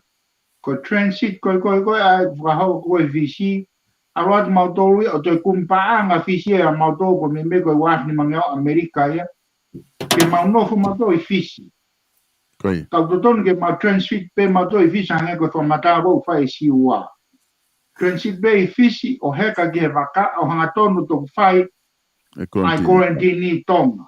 Ko foi kumpaanga koe a fisi koe I a mautolu. O ikai abita ke tuia ko hame to tomu ke mau no foi fisi ko inga. He ko ikai ko mau final destination ni a fisi. Koe. Ko foi bridge pe a fisi ki tonga ko foi tonga maka heka alu ki tonga pa hoko quarantine ni ai pa tau fia mari ko toa. Mau popo I pe se te aui. Ko mea koe kai ke utui o to tomu koe ke omi kia ki mautolu. Pe hange ko ki mautolu ae ku nau oskoren o nau rotonga no fokoin I fisi. Ko umea koe no whai koe ke kai tonga I fisi o ku mo oni o whai longa whihu I au pitoi ke au. Pe unau hanga nau o teu I ai foi mea au omi ke tala mai puke ko hinga ke ha. Ke whakata ofi atu, ai ka kai tonga koe ai ni kunau nofo I fisi, I mahina I ne ua nai. Koe ngai o si ilo nau tolu o kuraku paanga to nau family me Amerikani, o tau hiki nau tolu I fisi. Ka whai nau tolu u whakamore toko ni ia, ke ekonomika koa fisi. O ki kai o pito ke utui to tonu ki hoko mea koe ina. O mea ko tui koe ki ai. Fa o transit ko o atu mei muri ke mahino o ia e waka o mamahe mei fisi ki tonga. Te ka paurewa ko ia o te mau mautolu ki fisi o whai ai no fo. Mau ke ino pematoi Amerikani. Ka hanga ofisi ko e konsela Amerikani o tātānaki ki mautolu ke mahino ko mautokolahi ko ai maulawa mei heni ki fisi o maulawa o mao e fui kakai ko e au fie mao. I he waka koe ke mau transit e pe mei fisi ki tonga. O kou tui koe mea o mau tokanga koe ki ai. Ka kou poupou ia te mea koe tāno kia siwa ka mo mau malanga. Mau poupou i pese te au ai aru ki tonga o quarantine ai. Taka pau koe na ku hao hangi o whamatanga siwa. Futokola wafe koe ni ain koe ku na au o hoko i tonga o whae quarantine tō atu ia. Kana tika i foke nau huhu ki nau tō. Ko alato koe o tainimi, ko o si huhu e kakai koe e tainimi, e vaccine koe ne COVID-19 iwa. Ko te atu koe nofo koe ae ke whai quarantine tonga. Ko tapo sio dia. Ke whakapapau au pito, o ikai au pito ke te o atu hataha, ke ia hawhatamakia e hoko. I tonga ki he puke, e COVID-19 iwa. Ko ia besa vesta.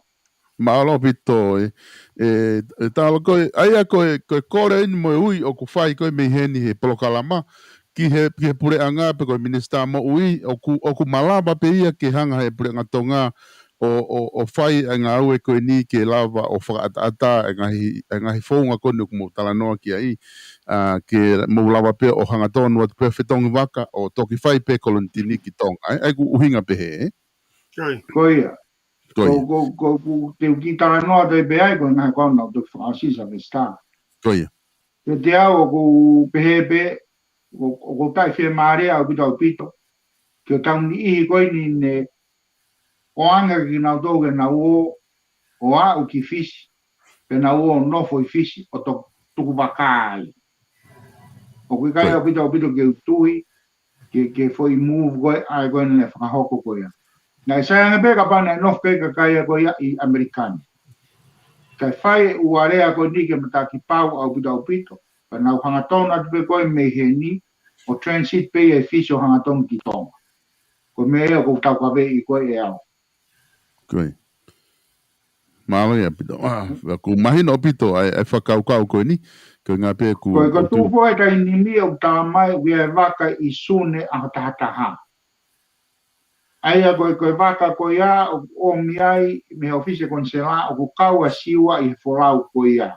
O ka pau o kei folau siwa o koe te whakapapau.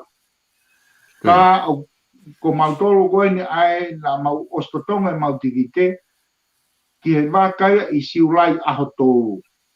Ka o pehe ofise konsela koe waka koe ia ku kei tuu pe ia I he tainimi o te kei ia hanu toiririu. Aia, ko siat whakoi ki ai, maro si whai ofisio konsela heni I hono tonga I ki mautolu heni, mo whai whakawhetu taki ki tonga. Koe ngā lelei au pita whai ofisio konsela pe me heni. Os mahino be whako whakangata ai iwi koe o ofisio konsela ia me heni. Koe whetu taki koe whai koe me tonga pe mo fisi. Ko whitutaki au koutui o matak totona o bito ke whakapapaui. Ke ona te wato tau kakai mehene o staka I fisi, hange ko ki nau tau koen ku o nofo ai fu mahina I ne ua, aroen ke me mahina tau. Hange tau, me kamata me hui ke whakaoso maasi ka pau o kutonu e kumau pe koe wike urako e pereri. Kau me o ihe mahina I ua koe aroen ke mahina I ne tau. Koe. O ku mahina o pito ai whakatala noa koe ni ki he palapare ma koe ni ku hoko.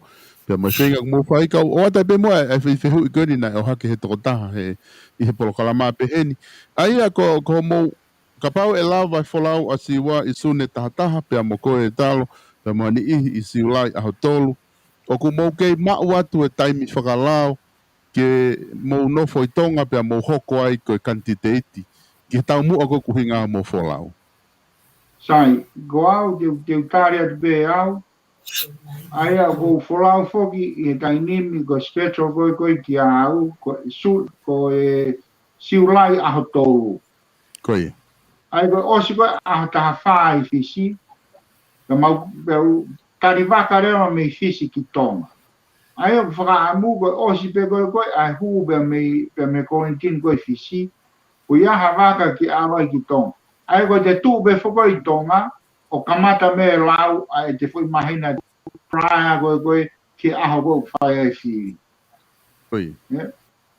Peko me aia o ko whaamu e kei tū la hoko. Aia o to tonu pe ia ke hoko. Ko I ngahe ku mau. Ko uhinga ko mau atu ai I whai taimi ko ni. Ko mau aru ke mau au ki tonga ko hinga ko requirement ko atonga. Sabe sta. O ku rot peke o at mo mea ko ni he ko tu ko me ko ni o kai ke I roi e kakai. Koi. Na toki whao e lao ko eni. Na toki whao e lao ko eni. Ke requirement ke ia e mahina tolu a lang hataha o candidate whiri. U pau ke I tonga I mahina tolu ki mua I he aho whiri. Na toki whao ia hiri e ku alu koe a ako whiri he wāte mani ma. Aena u tawati ki tonga to be aho te hawa pa whai e whiri. Kana hanga e tonga whakatoka ngai. A e forau ko ia, na e ngai mga tuunga le re ia pe na apio le le ke kakai, pa ko taha e ngai mea ai koe na nau whakotutu, Koi. ke hemi aki, ai whainga maari e koe e mau ha taha awatu pia mei muri, o whiri wharearea I tonga, ke mau no whainga maari ke huo wharearea.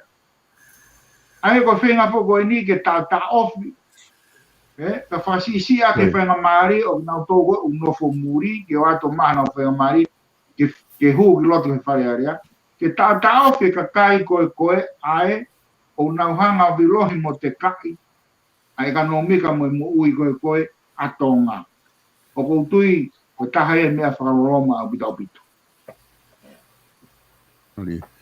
Ai o koe kai koe hunga I tānoa ki āupe, ka koe hinga in ki fukakai, mo e fukakai le lei, o kui kai ke nau tuha ke tangino o whiri, ka kapae maha nau whainga maari e tokoni. Koi. Ko whakau whoki o ku tala no ilahi I he tonga, I he ngahi, tato whitu he taimi koe whae whiri, o hake maupe e ngai whakau koe ni, o ku whia mau e kau quantitaiti ke nau I tonga ha taimi lahi ke nau maheni mo nau whea ngai pia mo ngahi whetu kou te whiri ai. Ko koe whehui, o ku maupe he, o ku kei aonga mea koe ape ku hanga he teknolosia whetongi, ai ngahi mea kou whea mau ke te alu ki ai, kulawa peke mo tala noa me ha whetu pe mamani ki he wahenga. Silvestau sai bege ki lawe atu. Koia, malo siu. Koe tō wholofola koe tamatu ina e na I mai ki he kakai. Koia. Ke nau whiri whakapoto. Pea koe whiri whakapoto, o ku whie mau ke whakatatau e nau ilo, ke he palani ngā au e tō hako o alatu mo ia. Moni au pito e lawe ia koe ni whie mau ke mau I tonga he taimi lahi. Koia. Ka te tau whakatau ngā e teknolosia koe ni koe whoaki mai he o tua ke tau inasi ai ke whetu utaki ki tonga. Ko ke mau tōru katoa koe ni ui ai pe e mau ground worker ku kamata I tonga. Pe hange ko au ko e motu ai ni mei lulunga ku whahoha atu he teknolosia koe ni e aho ni Silvesta. Malo. O kui kai ke sola lulunga ia ki a te au. Pe mo e whamiri na aku tupu ai. Ko tangata e ki, na e ngau e whawhai kau holo, he siasi tonga ho e ki. Otu mua mua lulunga, pe mohono tau ke te lahi, kai ke iloi pe na ia e ha motu I lulunga e ta e au ki ai tamai koen. Pe ko loto lahi abito ki ai, ko foi whakau kau kou pe heu to tonu ke mau I tonga he taimi lahi. o kai ke toi tui pehe mo tu ani Malo.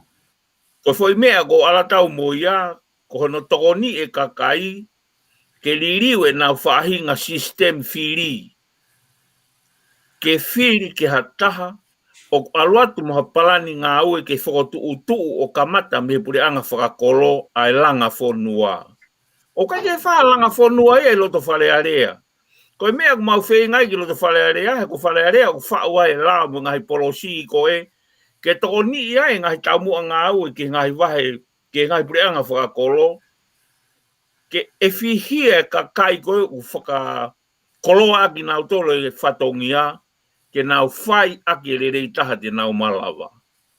Pea koi ai, o kumoni pe lau ia. Ka ko ki la vetu hiki fwoi whihui kona na e uraki toko maisiri ke staff a more more pe. O koe kai te whutokanga e motu ania ke mahina e tolu kona utala mai kona koe ke te i tonga ai. Koe tu koe i he konistu utone, kua pau ke te i tonga i he mahina e tolu ki mua pe whai e whiri whare area. Sai. Koe wase mani ma na e whiri a talo aho e tahaua. Nā kai keha pandemic ia na hoko ai i Silvestar. Koe whiri koe ne he tauni. O ku kei malawa pe ia, neongo koe tu e konistu utone ke mahina e tolu. Lolotonga ia ku osi mea i pe e minista mo ui, na e tu e fu lockdown fra mamandlahi ko ngako pandemic ko ngako COVID-19. Eh? Pe au ku kei malawa pe ke whai e whainga. Ko e ku whakau aku. Silvestar fra more more pena ko te santungua, tuku pe ke wai santungua he koe mea mei lulunga. Mahalo. O kui kai ke utoka ngā tau ia pe ko hai o kuma vei pā ki hapai taha tolu. He koe toka teu koe ni moe taumua ngāwe koe ni, o kuhikia a ke peni uri he pepahi hina. Mahalo. Pe koe taimi teu campaign ai, e tuku ia he ofisa kolomo pure whakawahe, e sio ke kakai. O koe ngahi taumua ngāwe e whakahoko ia uti e ke whai whiri whare area ia. Mahalo. He? Pea koe mea ko lotolahi ai. Kau ka aluatu, o kai ke walau ai hatohi tangi. Ko alupea ke ofisi palasi o talangi, ko fie mau ke usi o ka hai. Pea walu talangi ke sekretari koe na attention niare, ko fie mau ke usi o ka attention niare. He kou toho mui mai au koe mahina penia e ua. Kala e uhinga hono tauwhiki mau tolu, koe pandemiki. Koe mea maari e ku toho mui atu, e ku totongi e ku tikiteki maa asi. E ka pala e kai. O lolotonga staka atu i fisi. Kai hiri ko ia. Koe whatongi ai na e tala mai ko, na e wholofola mai ko i kia e tamatui. Kau ngāwe whakapure anga i he whareni. Tuku ho mou taimi, ke mou hanga sawea i lerei, ko mou ngahi potu ngā ue. Mo ngahi mea gau to tonu ke whai. Koe whatongi ai a CEO ai mou i lerei. Ke whetu tak mai ki fish, ok. Koe lulu tai eni kui hena. Ke mau whafolau atu ai lulu tai ke taritari, ai kainga koen e hao koen isune aho taha, tau atu ki fisi aho taha ua. Peko maa asi, peko e perene ne alo atu ai, ai fwe kulupua unau staka i fisi. Ne nau atana tolu ki tua Silvestar u te ege toe mahaki e koen i fisi. Ko ai ne ke toko aki koe pehe koe toko e mahaki fisi. Nai osi ata e fwe toko whihai a koe aki tua u te ege toe whalalahi mai mahaki. Koe ki lawe tu beha Silvestar, o kai ke toka ngā uia ki he pe ko hai uma, ko whanongo pēo ke e ongo kola iate, ko vei vosa mo i ka hihifo kuna pole ke hapai taha tolu. Ko osi veke au ke utuu, tatau ai bega te au, taktaha wholahi ene palani ngā aue mo ne taumua ngā aue, pe tuke kakai ke nau whiri whakapoto. Ko ki i tari pe ia whalawe atu ki he, whehui koe nasi ni vesta, whamore mora. Ki lawe atu sa vesta, Ia, pare asi. Taru pe ai ma heu ko ni ko ne pe na ku feinga ki ai. Na ku feinga ke toroi a whiri. Pea kai ke toroi, pea mau whiri atu behen. Koe tōko ki tonga, koe fo main whini pe e te aru ki tonga, koe te aru o whetauraki, mo tuuaki, e te fo i pateta. Kia kakai. O kai ke toi aha fu mea ia ke mahuinga. Pakapau kulava he technician. Ke whai atu pe ia mei hen. Ke urato lelei ki ai, ke tuuaki pe foi pateta, ihe meia kia koe. Pe ke puhi ai ki mamani. I'm done. Kai ke toi whi mauia ke uhe ka wakau ke waru ki niua. Kono o mai mea niua pe koe tamai. O, aka hiki tua tama kona. Kai tawhiri da rolo ia hai. Son, nice and easy. No, kai ke ha mahaki. Kai ke ai ha pandemiki. No. Ko Amerikani. Ha europeu mamani o ke iai, o ke whiri mai me koe me ha europeu mamani. O ke whiri mai ki, ko hai te ke whiri ki ai. Pea utonu ke tau whakapehe, whakatekni, excuse me, whakatechnician pehe, whakateknikare, ko uhinga pea no. Koe tau ai o wheturi horo mo pumahaki, I'm sorry. Mo pandemiki. Oku san toi ai ke ato no pohe. Kapade mo be mai be tahine be premia. Mo re hena. Pe oku tapu ye mo pagoya ha. Mo mai. Ko si hu heni. Ko de hu heni. Mahalo e weekend ka hau ko we fe to e mea. A mas ia mau. Ko hinga ko now okay he toke ta mea ko to o mas mo mea. Pea ka ke hanga o foga nga I te na atonga. Kei hao atonga ia. Ka ke usi hanga o mea. Ka o kuiai ko mea be fai ko tolo I he tau ka hau. Pe technician whaka vere beheni be maurere at be madolwen. Toke he kakai kono ku fie aru atu me. Ko maudolwanu ki tau mototoa. O ko kei reka beka ko. Hanga fituni ma teu ke mauwaru o furu. O kuoni mai maudolu ke mau ki. Pa ko hinga ia ki lere tātau na fai ko homo atu ki fisi. O ha o mate o ma o ia. Pe harake foi mea. Ka ko uhinga ia e ku penga. Na taru be ka mata mea na osiro ia mea ho. Na osiro e hoko mea koni. Pe na feinga uia. Mandu e na savesta na kore he tapu mea ki mo atu. Na feinga ke Filipe ta mautoria hen. Ke tuka he ka kai fi aru. Kai lava ke mau whaka teknikare ai fo I fili.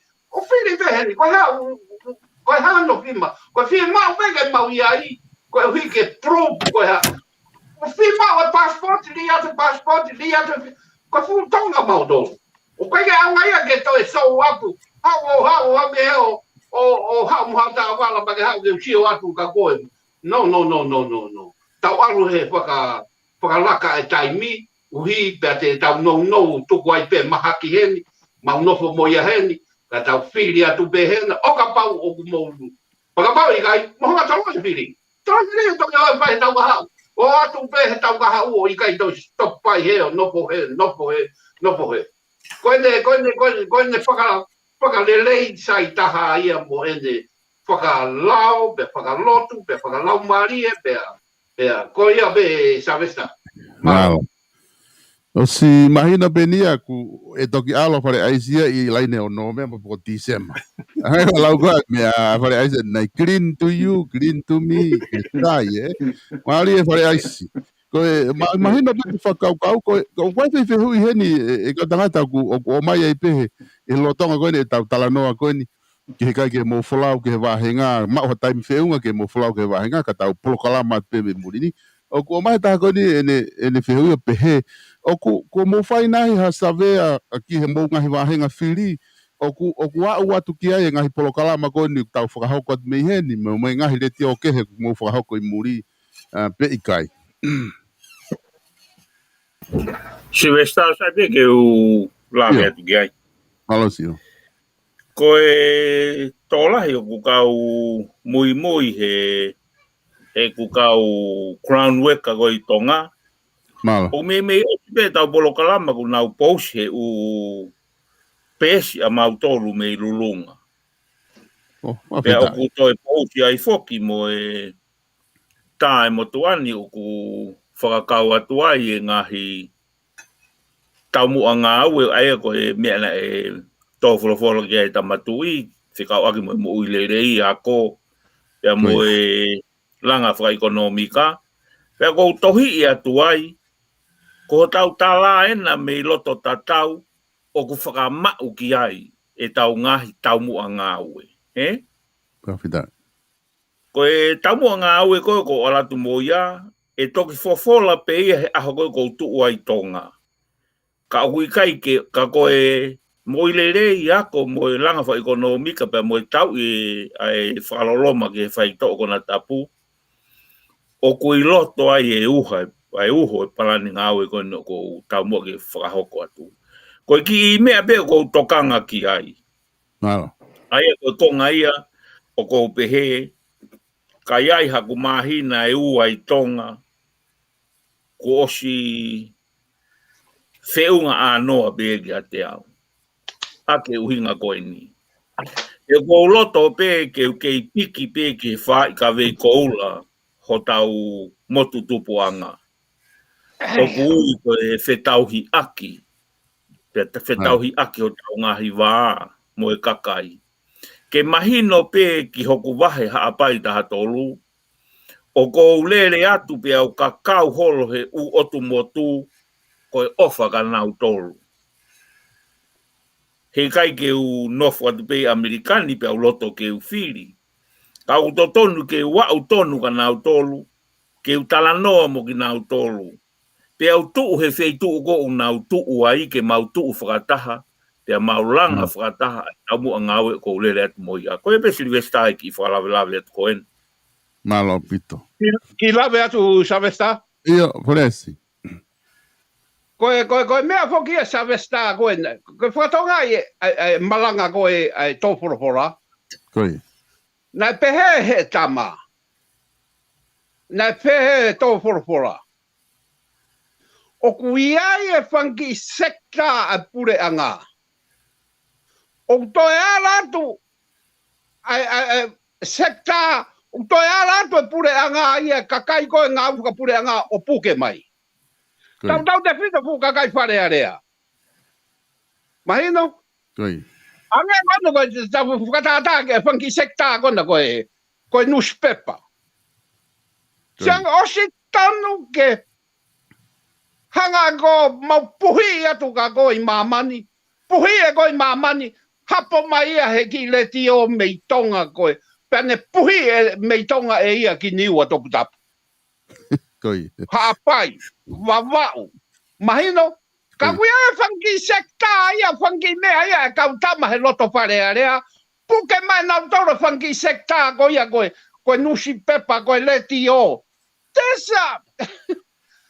Ka kuna whio ai leti o. Kuiti mei he o ai e leti o. Mahino. Koe ke sea una lele he. Ke whai aki hono ui kakai. Mo hono rohi aki e kakai. I'm sorry to say that, but something like that.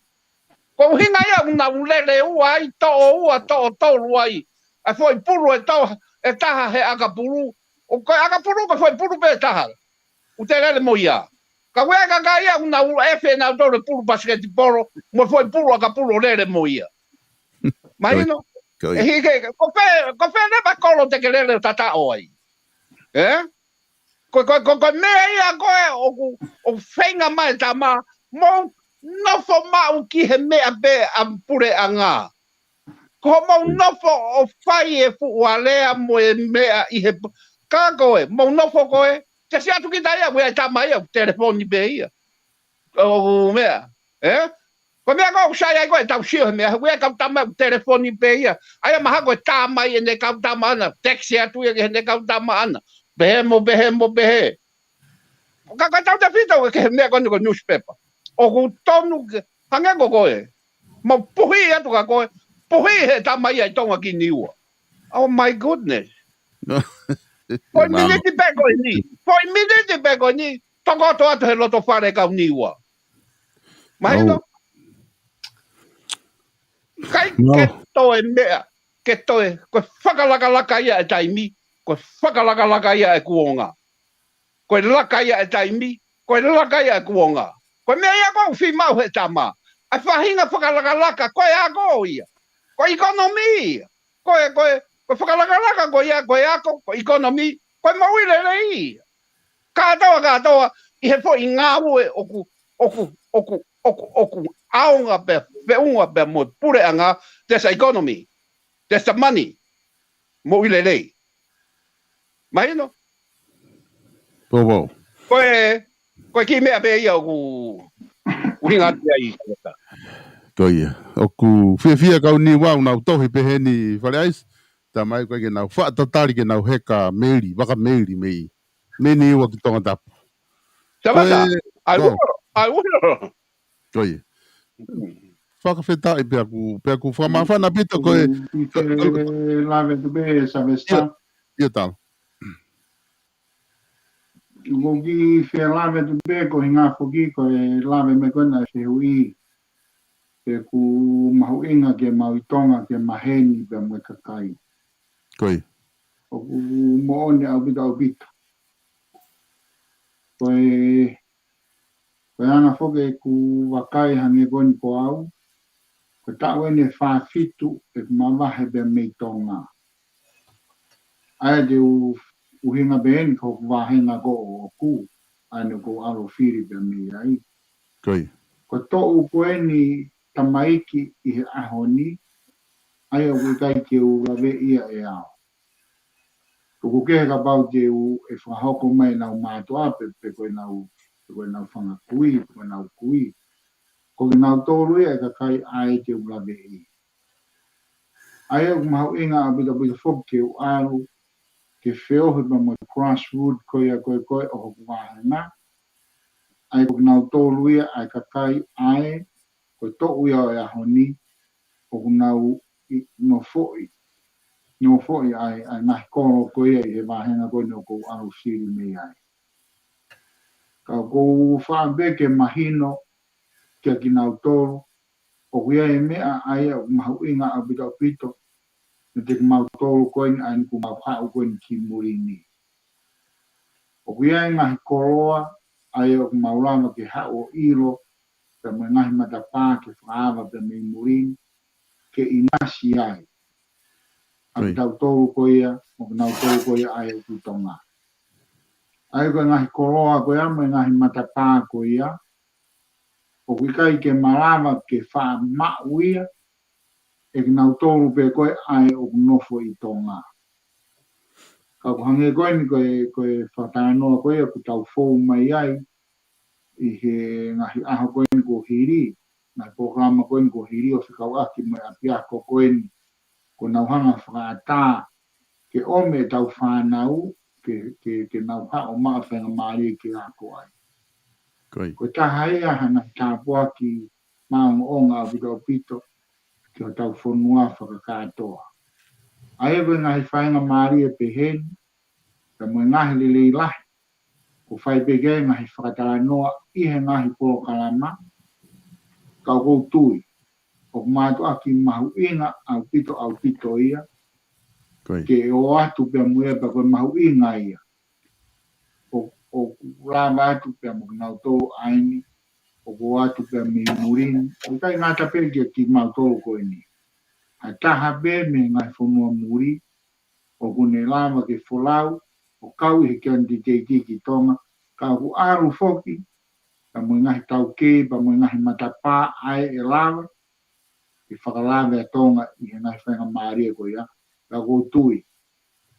O mauinga o bito, ke whakatonga I mo ia ki nau tōu koe ai uno whaitonga. Io, o mauinga ke maato mahen, I he taim ta tau.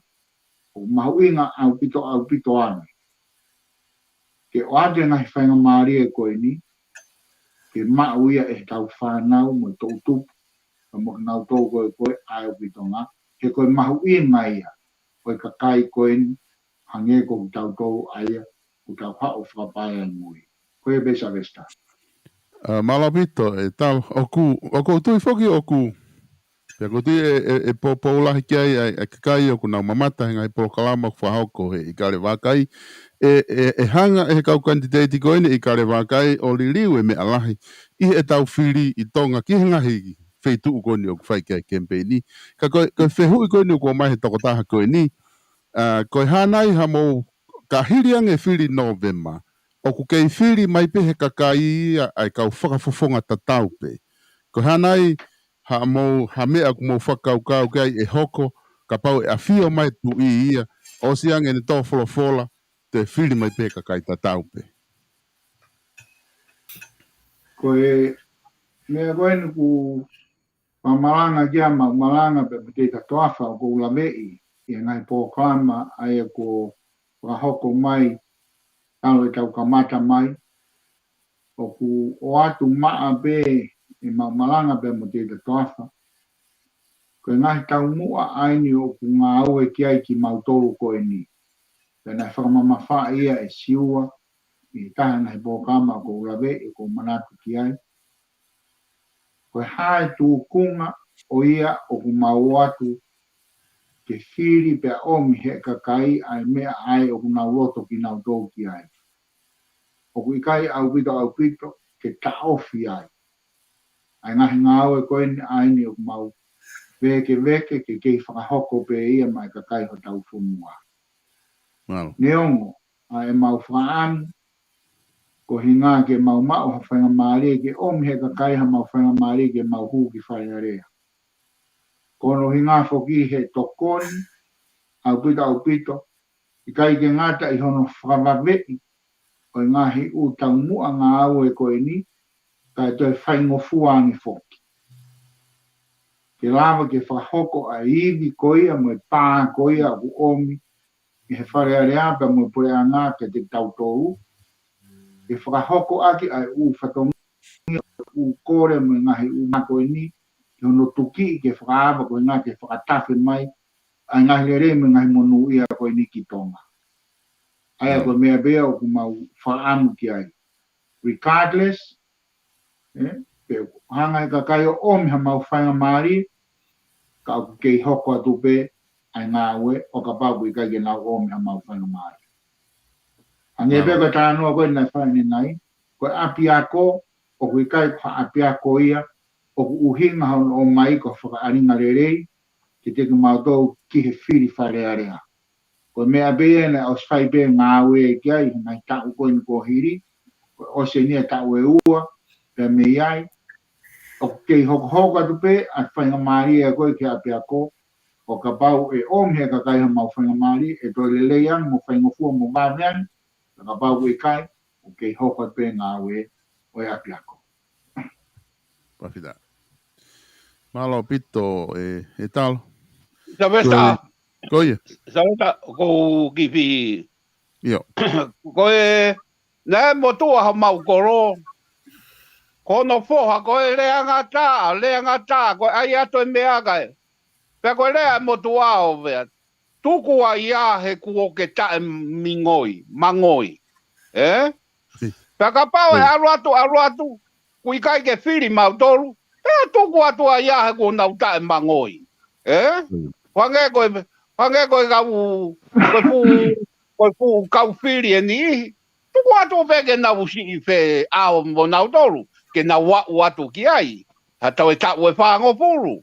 Koe ngata e mau lelei. Pakapau kai ke me whiri. Ka tuku atu a ia he kuo nau ta mangoi. O ko ia pe. Malo. Pesta, sai beke o ki hu atu. O mai, yes, io. Ka pau kei whainga maari e be. Yo, tano me kasi. Ko e fima o fa o fa na o ku tuku mai ke tau fai ke tau po tala noa. O ku ata be foki ki ene a fio ana. I he tuu goia e pule anga whakatu i mo whakonistu tone. Hange koe whihe ui ka pau a fio mai e koe kakaita tau pe ni au whiri atu. Great. Ka pia uhinga o ku whenga e mo tuani ia ki whare area, pia kou tui mahalo o ku mau tau mua ta tau pe, mo kau tangata koine, mau lere atu me Amerikani. Pia ko uhinga e ku whenga aku ki whare area, ke ukau hono whau e ngahi lao,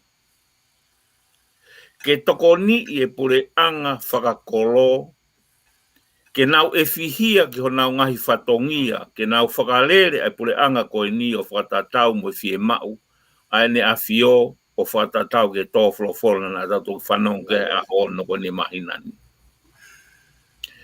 Ka paute ke mea besili westa ke ngahi lao o pasi, me he pure anga motuafka more atu, pe ke pure anga koe ne peki, o ku whaau pe lao,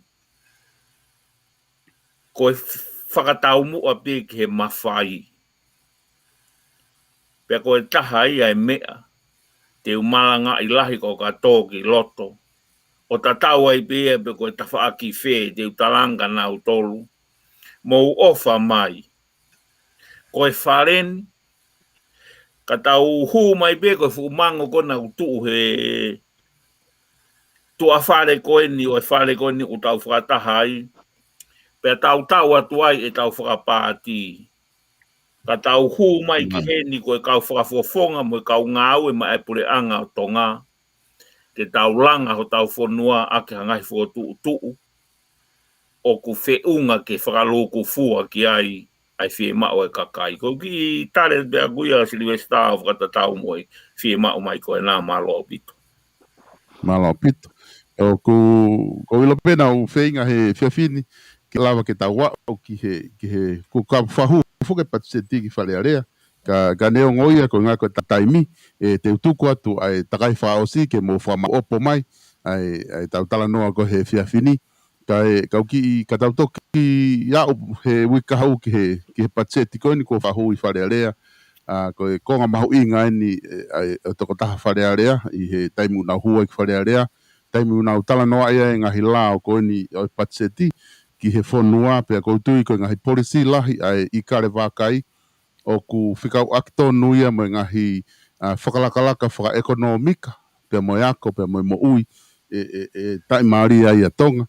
Ko e patseti wafe wanoa wataha ko si hova aho tau tari tau anga. Ko e kawe inga ia pure anga i he wafe wanoa wafe wataha. Ai na e whakahoko ai nau ai patseti ko ia. I he paanga i nima ngea waluhiwa po ni ono miliona. Ko e patseti ko ni ko whakahu ki whare area ke o kulotonga tala noa i he tai nimi. O ku whakatau mu ai a ko e kere sipe o ku tau mo ui me ai. Ko e mea i he tau tui. Ai a ko e kawenga ia pure anga kuna o mai i he patseti ko ni. Ko e patseti whi amo kaki pēni. Ai a o ku hiki rewa me he paanga nima waluhiwa po ni ono. Ki he ono ngea taha walu po ni 3 miliona. Ai a ku whi amo kaki a ke paanga i 3 miliona. Ka neo ngoia o ku te tau toki mahalpe mao hoa taimi i he wikahau. Ko ngā ku whiunga pe tau taimi ahoni pia mo ngai whiu i o tau kainga ku tau whetara no aki i he polokalama.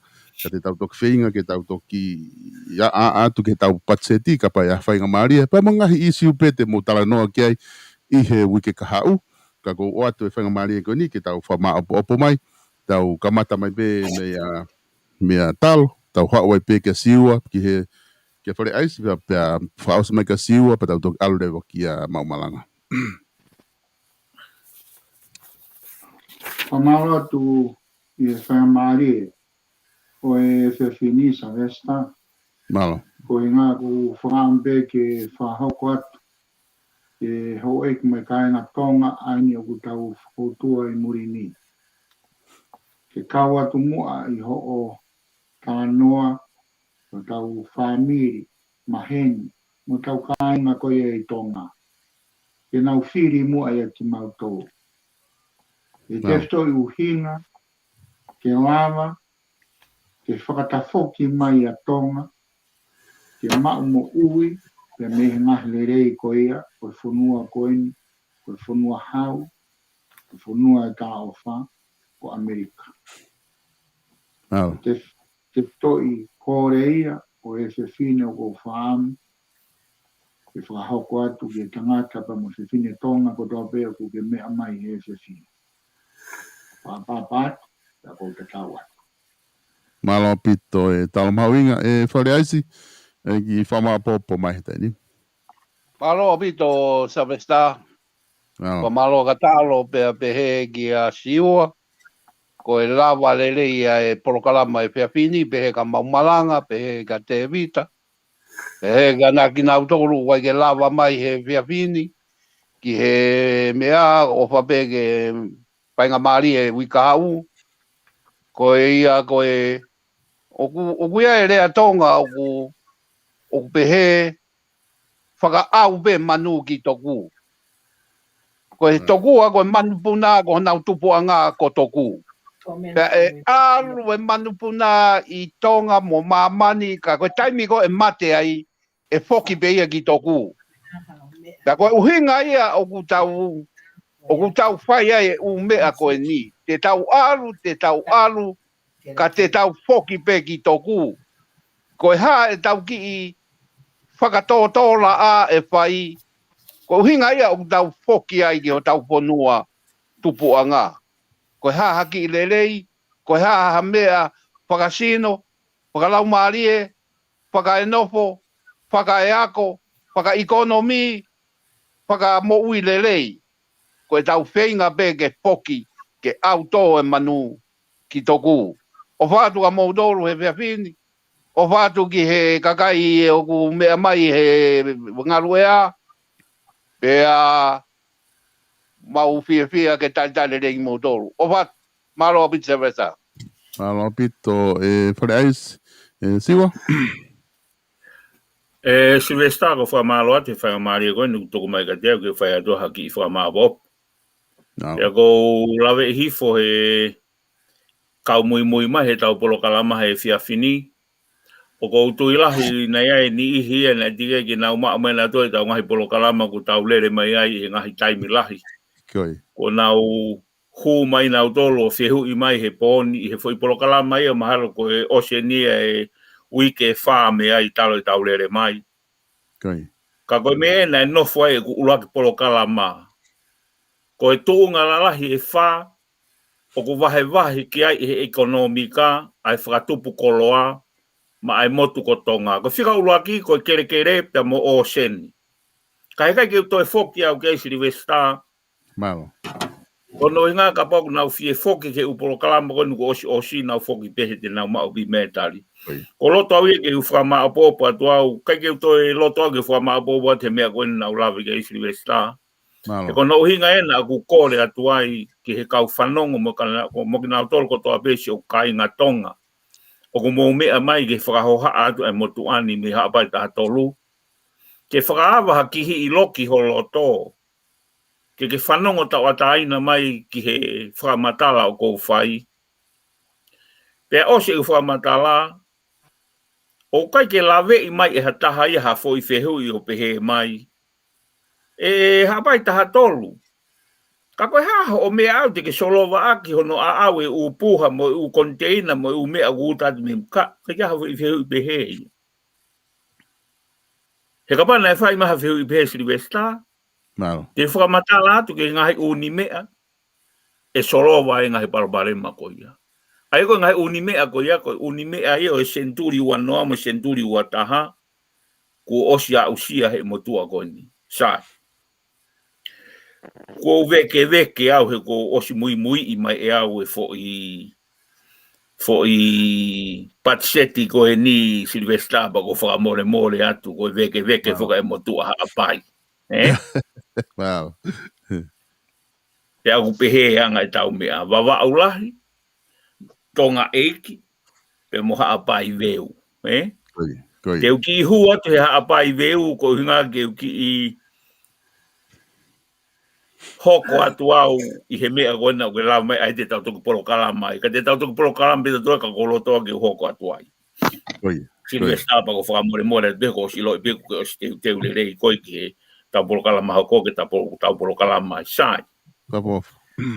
O kai ke usio au ia ki he kautangata gona na fu tu e fo I patseti goni. Ka koe mea ko whehu I ki ai. Koe hae ngahi ngāu e makehe ku nau siofi. O lolotonga pene ni mange au tupu aria ono nge au tupu miliona. O totonu ke whakamaunga ke e tau toka ngā ke whaupatseti. Pa ko whamore more pe au ia kau pure anga o e aho. He koe mea ia o totonu ke tau siofi. O kai ke sio ate motu ani e benga tabe u sio au Silvestar he whau lao. I kai. O ku alo ate motu ani o a atu ki he toki loloto atu. O kai koe whau lao pe. O ku kawai e whakapatseti. Koe motua koe ni koe tau ene tolungo fulu. Koe ne kamata pe tau kotoa koe hua tu pe o mai e kupatseti ke unga we. Pe ako peheni hono a ngā Silvestar. Koe laha I ho patseti. O koe kai koe patseti o lau kilu Silvestar. Koe patseti o lau miliona. Pe ako tala mai ko patseti ena ke ngā wei. Ko patseti he tau ko osi. O ko laka aki he patseti koe ne tau ni e ua po ini fiha miliona. Ko hoku whatongi a Silvestar I he ki I whatongia koe ne o ko whai mai he tau ene tolungo fulu tupu. Koe ku whei ngai ke whakalere u tipatimene o ko whakalere. Ke mau nofo pe he tau ko o si he fo I patseti na o mai. Pe koe toi si I ange. Ka e lava pe o whakahoko e ngau e tatau pe toi le rei ang. Koe ki whamau popo e ko atu Silvestar, ko kore whamore more atu. Ko loto au e, koe tau tuku kamataha ke heni. Ka ulere e au e patseti mahalo e fiutari maa talo e mo whare aisi. E osi pe po ni e fo I hoa e ua koni tau prokala mai he ku whamau popo koe apa te kore whamore more atu ka koe mo mao. He kai ki toi maa mo taime mo. Ka kou sio atu ke he kahau, ke tau prokala ma he patseti, ka uhanga o atu haki whakatala noa ki ai, pia moe uhinga e ngahi mea. O ku kai foko ha mea whakawhie fia, ai tu use ngahi ngā ue. Ka pau ke ngahi ngā ue, o ku ikai ke fie mau. Moe ngā ue ko ke fie mau, moe ngā ue ko tau sa ia pe ke whakahoko, ka ke fie mau I he taimini. O ku whakamamahi ono ta au fihe ko nunga fie mau ka ngā ue ke nau ngā ue. Ka koe whakaluku fua. E tāpue kina e kaka e whonua, tāpue kina e pure anga, e tāpue kina e pure anga o e aho, ke o te nau toe whaao atu mo whakasi isi, a e ngahi pisinisi a kakai ka tau mo ui, lewa malanga ka tatau atu, o whalahi atu. Malo pito e siwa, e mamalanga mau foket ke tikoe. Oko mau ha alo te whātoa ki talo apito Silvestar ke uwha maroat kia koe. Whapoponga ia te netueka IKALE VAKAI UNIVEESI e mau ofat kia koe pe mo e whamiri. Pe te utala noa pe a koe pe e lawe kotoa pe e tonga kotoa pe whanonga mai ke tau polokalama. Koe tangata kotoa pe o kumo ui I he kuonga koe ni. Na e toko naki pe he o tua ke toki hao pe ki he mamani koe ni I he kuonga pe koe ni. Taka ngahi mea fuaki koe o ku fuaki ki ha taha. Na e osi awhio I pe he o tua te kia ke hoko mai tangata koe ki mamani. Tene fuaki ai mea fuaki koe a ki a koe. Pe te ke hoko ko ha tangata ke hanga o awe ai ngahi ongo ki mamani. Pe te ke hoko ko ha taha ke hanga o tokoni e netueka IKALE VAKAI UNIVEESI ke hau atu e ngahi whakakau mo e leo e kau tangata na nau whakoutua I he ngahi whanua muri taula. Hange koea kua whanongo ki ai pia mea kia ho eiki. Ai ngahi tau kei o mau e talo. Ai o kupore ki tonga tau fitu. Ka maa siwa taufa ki hapai ta tolu. Pefo ki ia whare aisi wai tang tau ki niwa ta fitu. Mo ki nau tolu ki kai ki tau kau i he polo kalama he poni. O ku osi tu fo tu aki ai ngahi mea fo aki ke heke. Pea nai osi teu i pe ki nau tolu ki nau foki ki tonga. I he fuu taimi whainga taa hange ko taimi koe ni. Wow. O ku ngā awe a se tāne ia i he ngahi whonga ki heke. Pea kui kai to iai hane ngā awe ana e whai, kono whenga pe ke tau ta ofi. Ai ngahi mea whaka o tua, me he tau ngahi mo ui. Pea ku whai e ne whenga ki he tau whakafoi tui tui, o ku whai e ne whenga ki ho tau whamili, o ku whai e ne whenga ki ho tau siasi, o ku whai e ne whenga ki ho tau society, o ku whai e ne whenga ki ho tau ngahi kolo, o ku whai e ne whenga ki tau wahenga, iyo, o ku whenga ki ho tau whonua. Ko ki taua, kua teu i mahi kuonga koe ni, o ku ikai ke to ea hata whiri a taua. Ia kono hinga ea ku mautari ai ki he kakai tonga. Ka pau te ke whiri ko ea ha whakafofonga kehe. Ka pau te ke whiri pe koe whakafofonga tatau. Kua mau whiri ki ai i netueka IKALE VAKAI UNIVEESI, ko whamore more atu hei kai te ke lawa e ko oririu. Ko mau tolu pe ia, ko mau oswai e whiri koe i ho mau loto mo mau lau maari e. Te mau lere atu ki tonga, ke langa hake whonua. Pea ko os whakateunga ki mau tolu a ke ngahi ilo, o ko mau ilo pe e mau tolu na e kai ko ha mea tupu koso, a e mau whakataha mai ke netueka IKALE VAKAI UNIVEESI. Pea mo e ngahi tau kei o mau au. Na e o mai pe ia, ke mau foki ki moia ki tonga.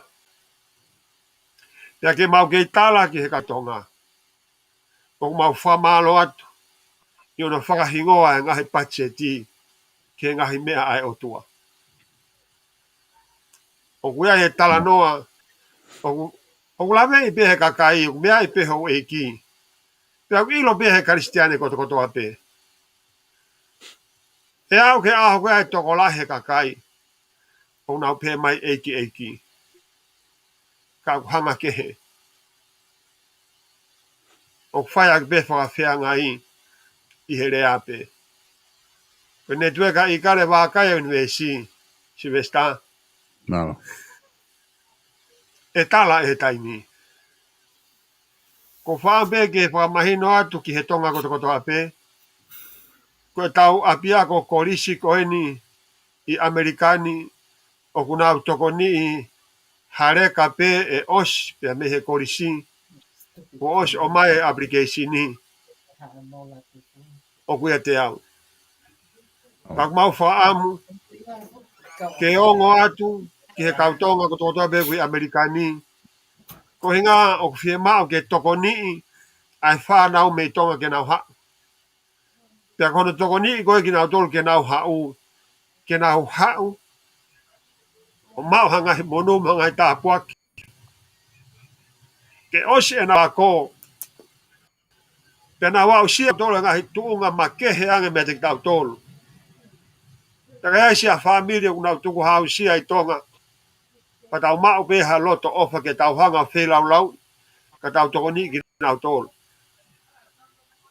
O ko whambe ke talatu. Ai ofa o haunga whinau ki oa. E wawak tahaono. Pa mau wiris unga. E wawak tahawha. Pa mau toke tahawho ni me tolu. Toke tapuraki. Pewe ocasione stake. Ni hapai tahaua. Hapai tātolu. Tau lotu pe ke whawhainga maari e me olunga hawaka ke heka toa ho mo whafonga siwa tau. Pewe ki si whare aisi. Wai atangi tau. Moi ānaua ke tokoni. Ke whonua e tapai. E tamaina ni hanga o tokoni ia. Ohi ia. Ke tangata he ahoni. Tonga tau fitu. Ko matei tau mahu inga. Peange mai na lava ke mohanga hulu e video o e ngahi lava mea ko lava he kau tangata e whanua koe ni. Pea koe mau maheni mo ki mo tolu na e kai ke mau whiriwhiri Amerikani. Ha wholau pe. Pe ko ha wholau na e hao me o mau koro. Pe ko ha wholau me wawa mo ha wholau me niua. Pe ko e whakatangi mea korisutuk mo whakatangi mo ha siasi. Na mau tauhi. Pe mau whaamu ke mau tokoni ki he mea beo mau lava. Pe au ilo ia i he mau nofu Amerikani. Pe koe mea ta tau be Silvesta i ho mo whakautua i Inu Silana. Pe koe mea ta tau be ke kakai wa Australia. Kai ngā tonga. Neo ngō kai ke mō lawe i. Pe ko hai ki mau tolu. Ka e toki tala atu e he taimi. Ki mua pea he whiri. Moi osi ai whiri. Ko ne tue ka IKALE VAKAI UNIVEESI. O mau kei tau kawe i pe ai pure anga tui. Pe mo e konistu tone whakakalaisi. Pe koe taimi koe o tufa tā wai me he pure anga. O whakakalaisi e ngā ue. O koe taimi koe o hanga toa e pure anga. Ke o feina ai si kau tuku hausia he whanua. Pe koe taimi hia te tau sio ai he mana. O mau ofalahi atu mo e tala monu atu ka te